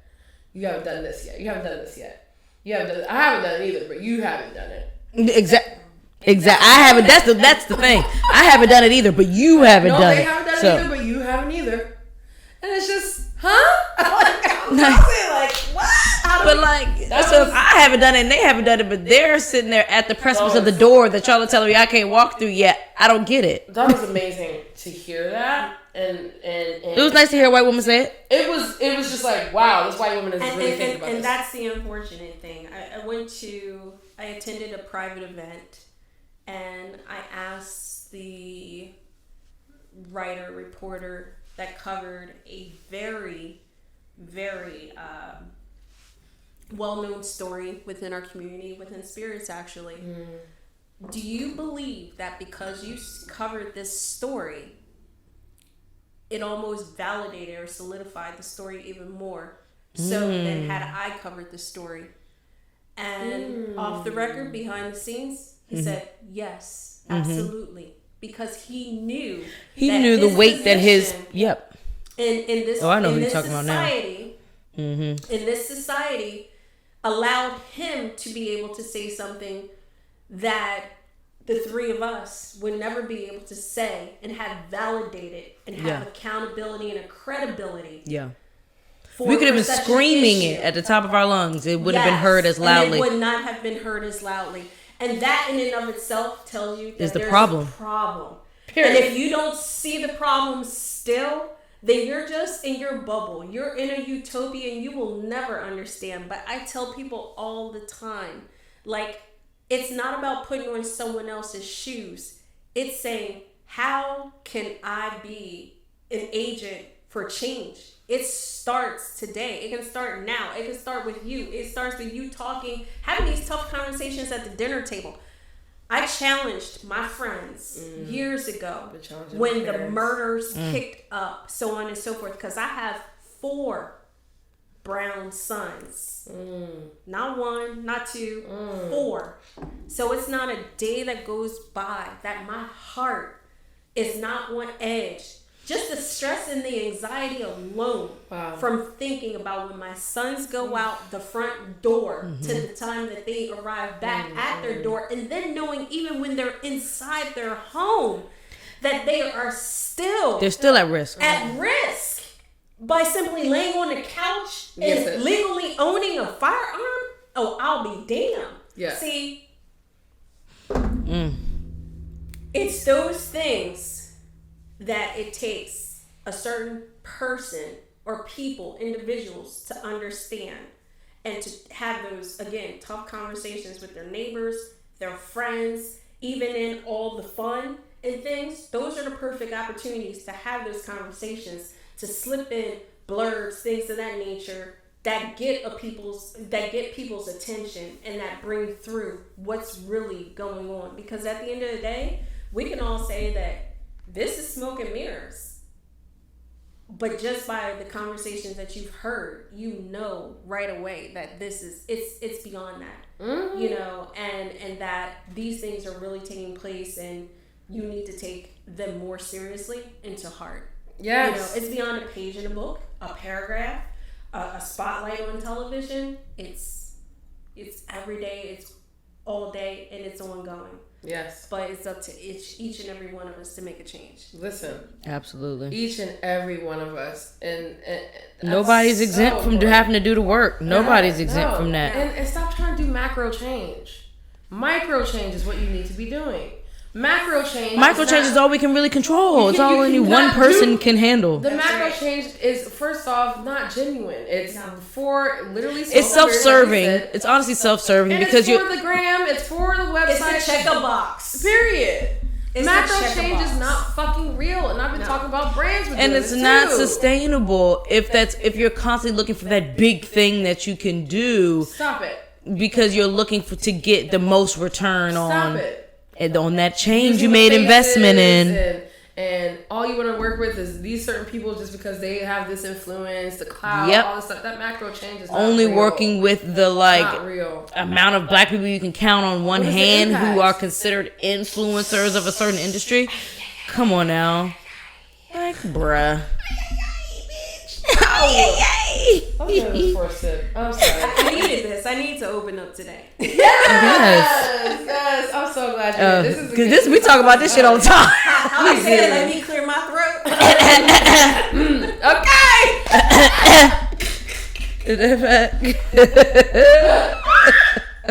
Not first saying it. We go like that.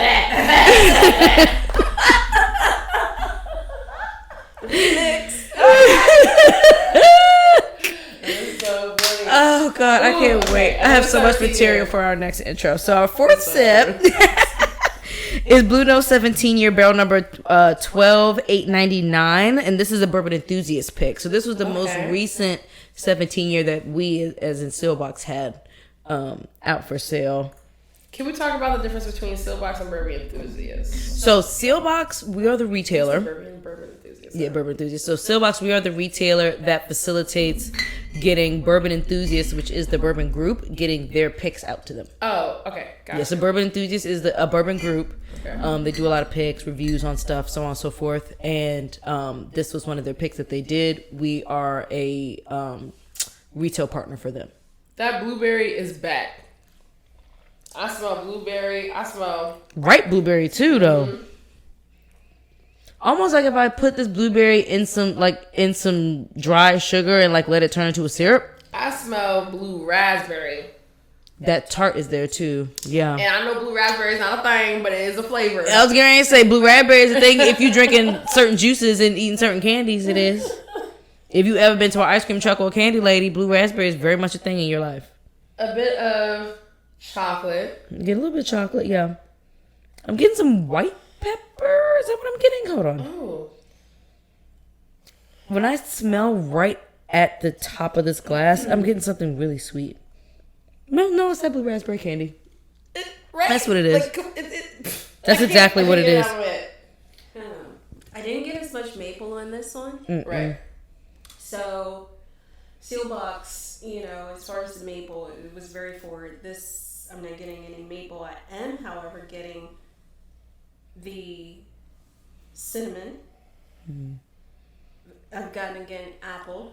I get apple. The apple is... I get skin and flesh. Yes, the apple is not as prominent, again, as the Seelbach's pick. Right.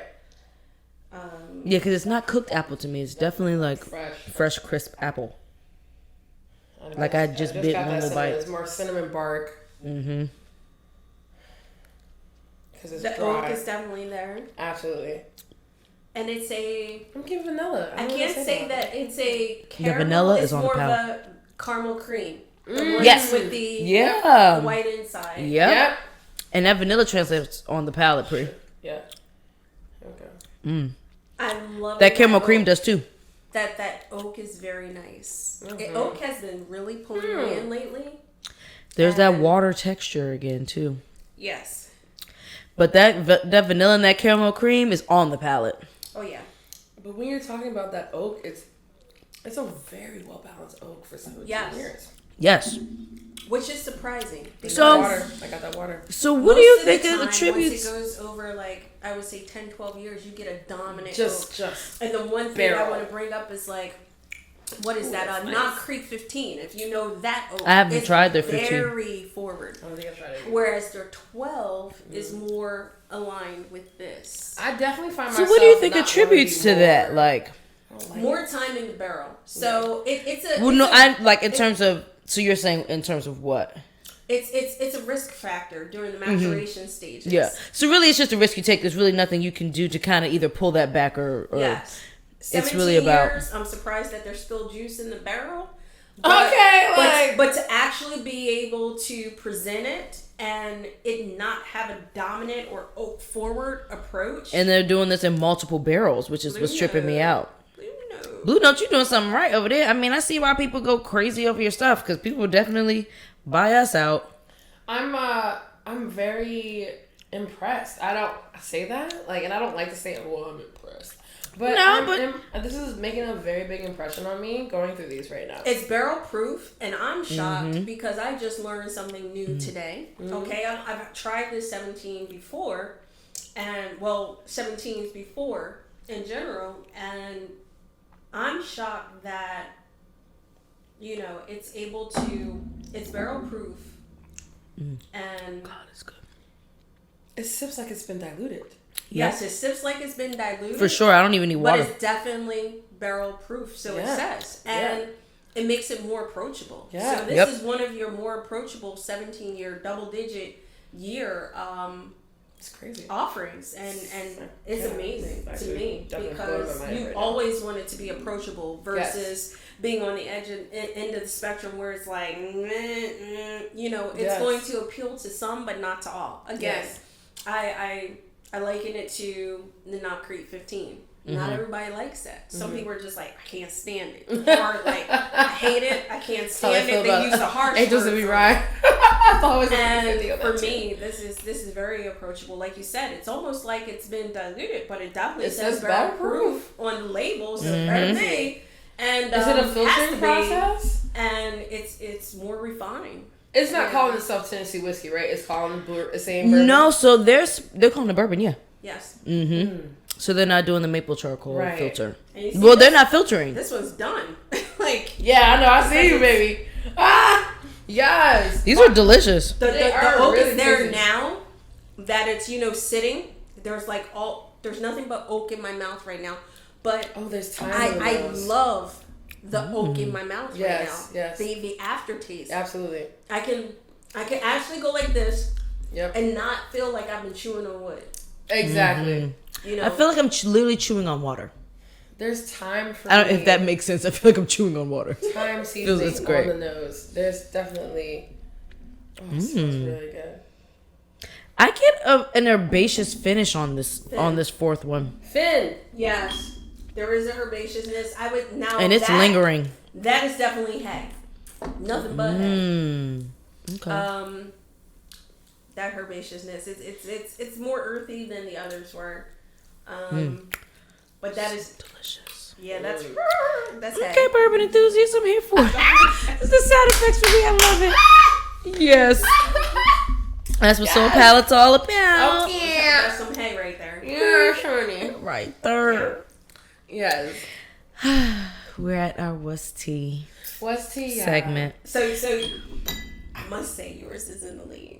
Seelbach. Is Seelbach in the lead? Absolutely. Love it. You know, we're saving that one. Yeah. 17. We got one more. We got one more.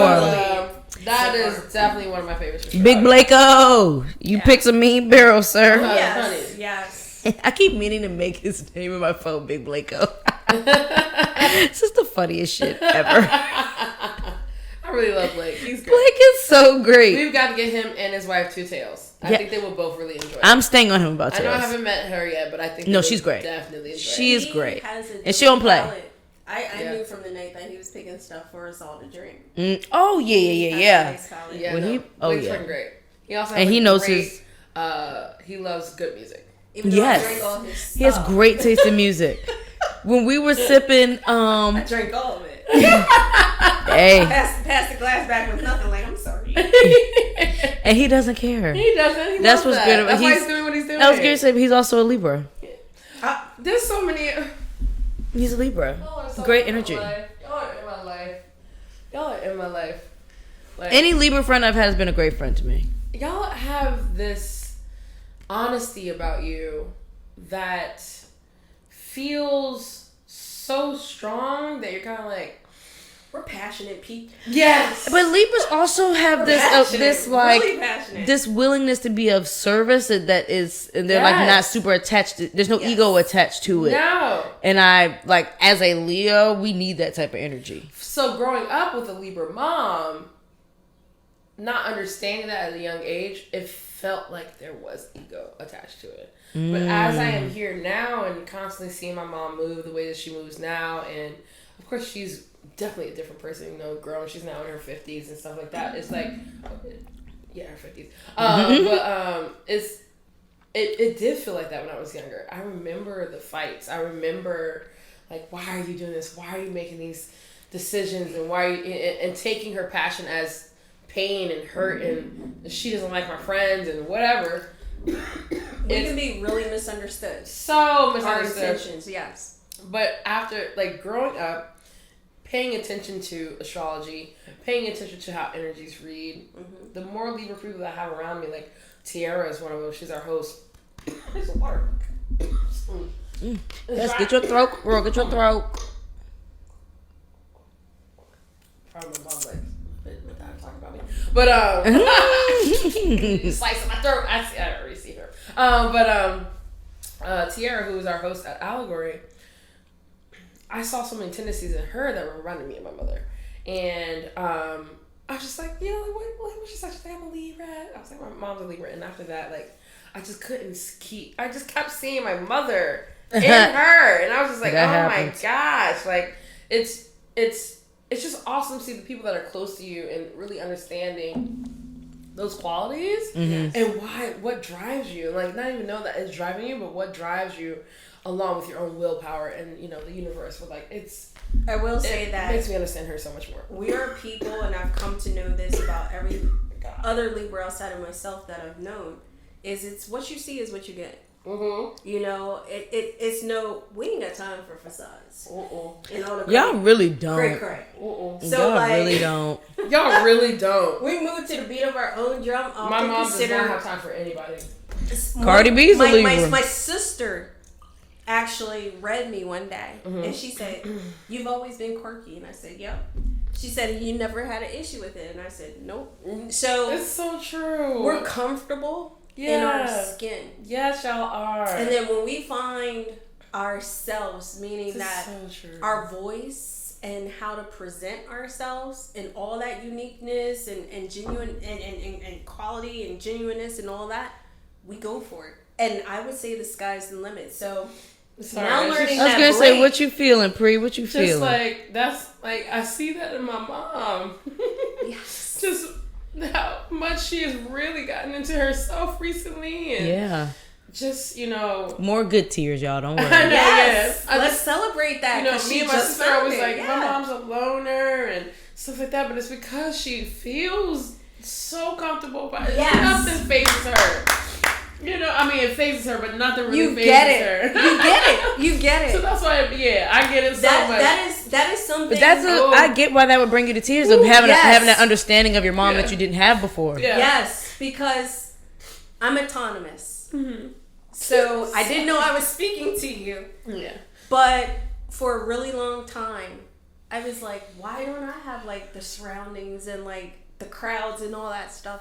And I recognized that it wasn't for me, that I've always had like I thought it was social anxiety because, you know, me studying psychology and having I have my associates actually in psychology. Oh, wow. So,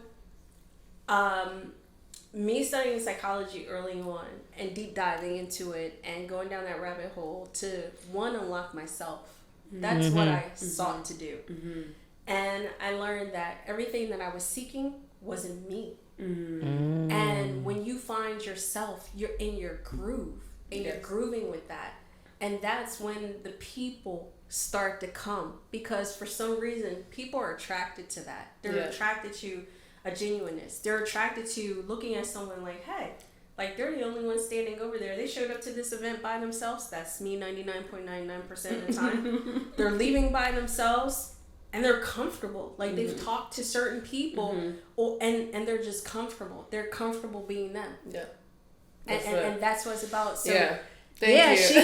Know that she's comfortable. She's comfortable. Know that she's in her zone. Yeah, and that she's beautiful. rocking that. Yeah. Yes, we can't. Someone said to me, "Well, when's your birthday? October 17th." That's why I look 17. It's my birthday. She's 16. Hers is the 16th.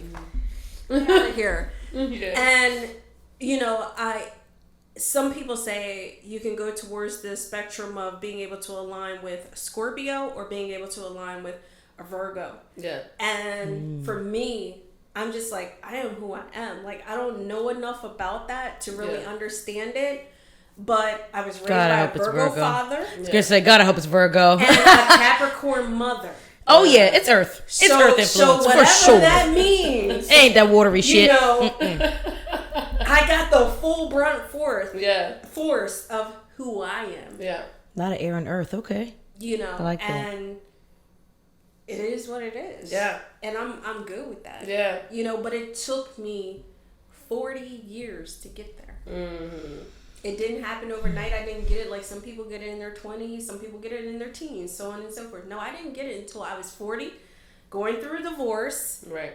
And I woke up and I said, who the fuck am I? It's Sonja, not Sonja the wife, not Sonja the mom of 4 sons and PTA and all that stuff. Yes, I did all that. Yeah. You know, and not football, soccer mom, track mom, all that. No. Who am I? Sonja as a mom. Yeah. As myself, I mean. And it was a great discovery, I must say. I applaud and I congratulate anyone that has gotten to that point. No, absolutely. And you saying that just really is just showing my mom. Just like, we recently went to Aruba for her last birthday, and I just saw that, like literally nothing faced it. Like, it was just like, we're gonna have a motherfucking good time because I am here to be in my moment. And like her posts and things like that I see her. She's living her best life right now. It seems like I'll post my mother now. But it's been a journey to see that side of her. Yeah, right? It's been a journey to get to know that side of her, and you know, I mean, we don't have our deep talks all the time. We do, like, she'll definitely pull up and be like, "Are you okay? What's going on? What's happening?" But outside of that, like, it's not like an everyday talking. It's not all that stuff. But I really do look up to her in the way that she has grown and as a human. Like, I look forward to my 30s, but then because of my mom, I'm looking forward to my 50s. You know, like it's just like I'm excited because I'm like she looks younger than me at 55. Like, what's going on? Lorraine out here looking good. Come on now. I'll be 50 in 2 years, so I totally. And nobody could fucking tell. When I'm with my sons, everyone's like, "Your sister," and I'm just like, You know, and my sons get besides themselves. They're like, "That's my mom." You know, I don't even correct people no more when they call my mom my sister. Because they're really protective. But something I will say is that, you know, outside of that, we really soul vibing here. But outside of that whole finding yourself and aligning with your purpose, so on and so forth, is like when you realize that it's not about all the extra nonsense. It just simplifies things. And I think that's what brings your life to this one simple thread of, one, how can I pay it forward, and what can I do for someone else? You know, versus it being about you. Yeah. You know, yeah. Like, trust me, if Elon Musk called today or tomorrow and was like, Sonja, like, I want to send you to space, I'm there. You going? You on the first one? I'm going. On the first one? Yeah. I'm not going on the first one. I'm not going on the first one. I might go on like the third. I'm there. You want to tell me when we get back? Because of the simple fact that, one, there's no time like the present. And to be able to maximize your energies at that point in time versus having it checking in order. I was that person where I wanted everything perfect and planned out everything, had a calendar for every second of my life. Mm-hmm. And just one day, 40, I said, F it. And gave it all up. You know, so I experienced burnout in my 20s. Trust me, I was 16, 18 hours a day in management. Oh, yeah. No, I'm not doing it again. Yeah, 16 cups of coffee, 8-ounce cups of coffee, and 10 Coca-Cola, 16 ounces a day. Oh, my gosh. Your kidneys. So when I tell people to go from that to where I am today, you know, it's not that. And she vegan and gluten-free, y'all. She real. It's not that I do. She real zen inside. It's just that I'm looking at it from a different plateau than I once did. And that is a good space. Yes, absolutely. Ooh, I love growing older. I do. Yeah, I was just saying, I don't mind Don't it. let these grains fool you. First of all, I love the little grains. I thought I had one. I can't find it. I admire when women don't like jump to dyeing them right away. Don't dye them at all. The reason I don't is because I can't afford it, because I be coloring them every 3 weeks versus 8 to 12. Imagine all this beautiful hair silver. Oh my God. Exactly. I have a streak that is 2 inches wide, and it's the full length of my hair. Tara does too. And love that. I went to my stylist. I was like, covered. She was like, are you sure there's going to come a day? And I said, covered. I said, for right now, I just can't embrace it. Oh, true. But it's a birthmark, I found out. My mother had a streak in the front. My grandmother had the same one that I do. And my baby sister has one like my mother in the front. So my baby sister is rocking hers and embracing it, where I'm just like, hover that up. Like, I can't deal with it. I don't know how I would deal with my natural brown hair, which isn't too dark. Yeah. So I go even darker with that. And this gray, silver, white streak that just comes all the way down the full length of my hair. I'm like, no. I love it. This is Tiara, who I was talking about. That is her natural streak. That's pretty cool. Beautiful. That's pretty cool. That's how white mine is. Yeah, it's not salt and pepper. That's the lever I was talking about. It's not silver. It's got white. you. Yes. She got her friend took her to Africa. Literally woke up, called her, and said, "I want to take you to Africa for a month. Everything's paid for." So she's the entire that's vicious. Yeah, I need somebody to call me like that. Awesome. Manifesting. I actually want to have her on the show. She's a stylist. She does fashion. She loves whiskey. She loves her Manhattans. But I think it'd be really cool to have her on here too. Okay, but cool. Yes, I'm sorry. When you said streak, I was like, "That's tell her say hello." I will. That's wild. That's her hair.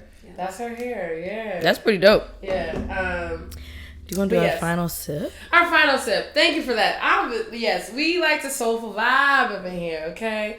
I'm going to start. Yes, we do some deep diving. I was gonna say we might need to keep a box of tissues on the coffee table. Oh, child, I know. I held them back. That hit me. I only left them out when I laughed about the lifesaver.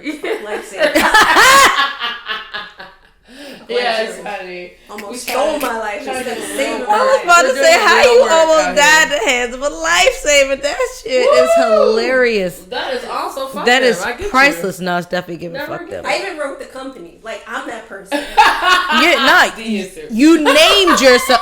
I am writing the company. I'm trying to find whoever's boss I can call. I'm not trying to talk to customer service. I'm trying to talk to whoever is in charge of hiring you so I can get to who hired them. That's all I The care one about. thing I am glad of, thank y'all for that hole, because it saved my life. Oh my god. Thank y'all for the That's breathable the hole. only thing that saved a life. Imagine if they started out with no hole and then they had an issue like this happened to someone before and therefore added the hole in the Oh my middle. god, I'm so glad you made it today. I'm so glad. Oh you made God, it, so girl. glad you survived. Jesus. Oh my god. Oh my I hate God. things logical. Buy Altoids. That's it. That's it. They're not gonna clog your throat. Trust me. And those actually melt a lot faster than a lightsaber. Yes, they do. They definitely. go That's down why. That's hole. why I'm really. And they can go envisioning down this in hole. my- Yeah, they can go down hole. You don't have a care in the world. Yeah. That is so fucking great. Oh, it's so great. Fuck no. Oh my god, I'm never having a lightsaber again though. So I our hope my fourth sons sip. don't watch this. Lord, don't let my sons watch this. If y'all old enough, I hope you do. Okay. 21 and up though. So our fourth sip, y'all, is our final 17 year. This is barrel number 12903. Also a Seelbach pick. It's also 17 years and 8 months. Nice. Also 8488 corn rye malted barley. This one is 101.9 proof. So a little bit lower proof than the other barrel. But it just 101's actually pretty low for us. it shows you the nice contrast and how two things could come from Yeah, same a age, like same mash. source Yeah. and be totally different. Totally different. And that's, can I switch? That's what I love about it. These two are totally different. Yeah, no, definitely. Yep. That's why I tell people about barrels in general, and that I think That's what why I love when we about do barrel aging, comparison on here. Yeah. because it shows what nature is, right? Yep. Like, what is awesome about spirits and making spirits is literally taking the land. We are drinking land. If that makes any sense, right? It's from the earth, but also They're not ready for that. See, me and you about to have this whole conversation off screen about this. Yes, because like yes. it's what is Wow. happening, like from Yes. cooking it down to distilling it and then putting it in that wood. Yep. And what wood is, wood alone is. I haven't never even dived into the spirituality of wood in general. There's so much there, but Yes. you see that like a barrel can be literally right next to a barrel. In And the they taste same entirely temperature, different. in the same seasons For the same amount of time. years, Yep. and they will taste completely different. Yeah.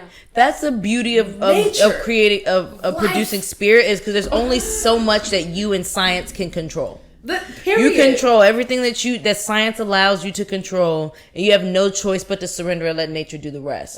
That's right. And that's from yeast to the fermentation process. I mean, you can control the type of yeast you get if you're Yeah. not going ambient route. Yes. But everything from how that yeast still interacts with that grain, interacts when those sugars start to produce, to whether or not you're leaving your tank open and allowing the environment to add even more, or you're leaving it closed off like Westward, where they're controlling that wash down to as much as they can control. As much, but like. But nature's still gonna do its thing. It's gonna do its thing.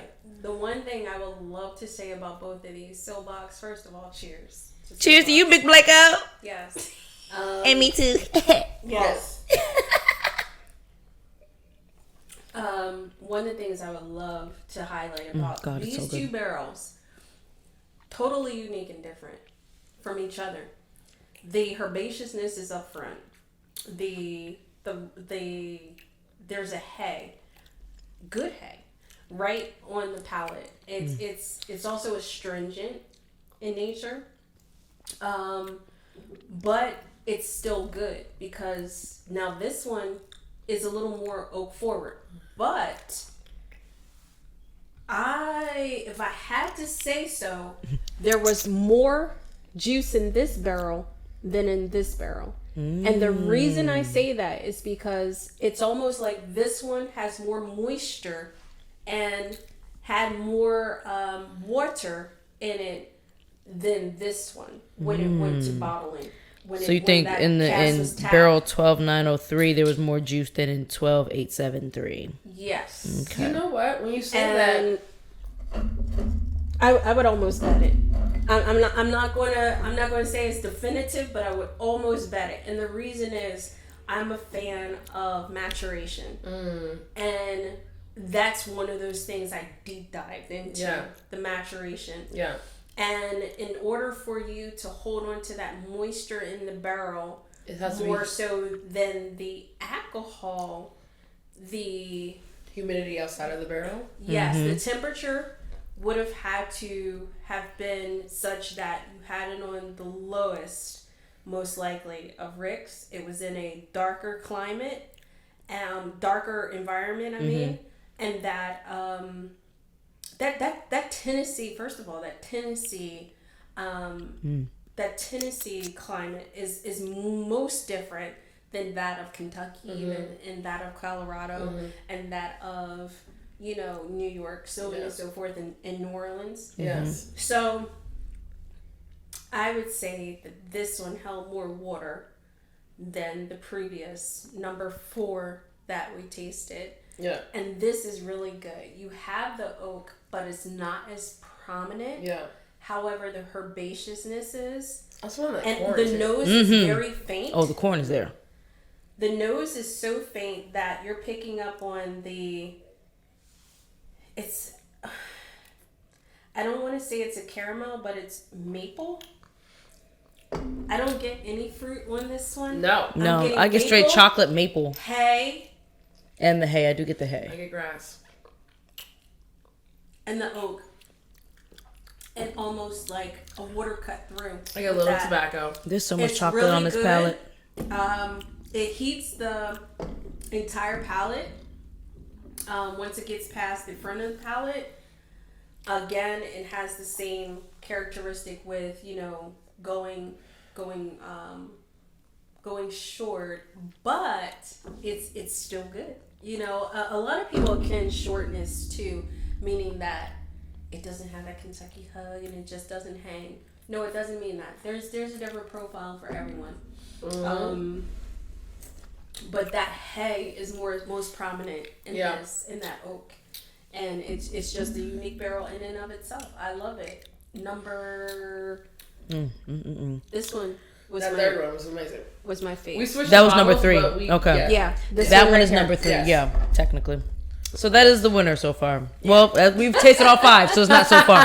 That's the winner. Yeah. I get a little peppermint on the finish for me. Oh, and even if I didn't know that was Seelbach, peppermint is sitting right in the back.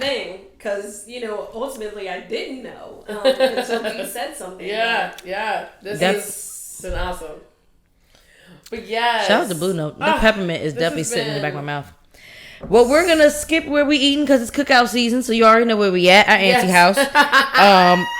We're still watching Legendary. It's still gagging. Yeah. So we're not gonna get into that till next week. Yeah, we'll get into it next week. I'm gonna ask Rabia if she watches Legendary, because that's who we have our episode with next week. We're driving to Richmond. So, oh my gosh! Yes, our first on location episode is gonna be next week.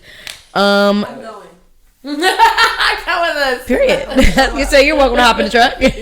We're driving, so please continue to watch, listen, like, subscribe, engage, share. We now have a Facebook page. Oh, we do. We're getting real adult. Yeah. We had got a Facebook page. I'm glad we did. We secured our website domain, y'all. Because I was not playing with these motherfuckers out here trying to copycat and do all these things. So, period. We getting all the paperwork together because you got me fucked up. Anyway. Right. Love y'all. Thank you for tuning in. Yes. Till next time. Thank you, Sonja. This was so good. This was such great conversation. Yes.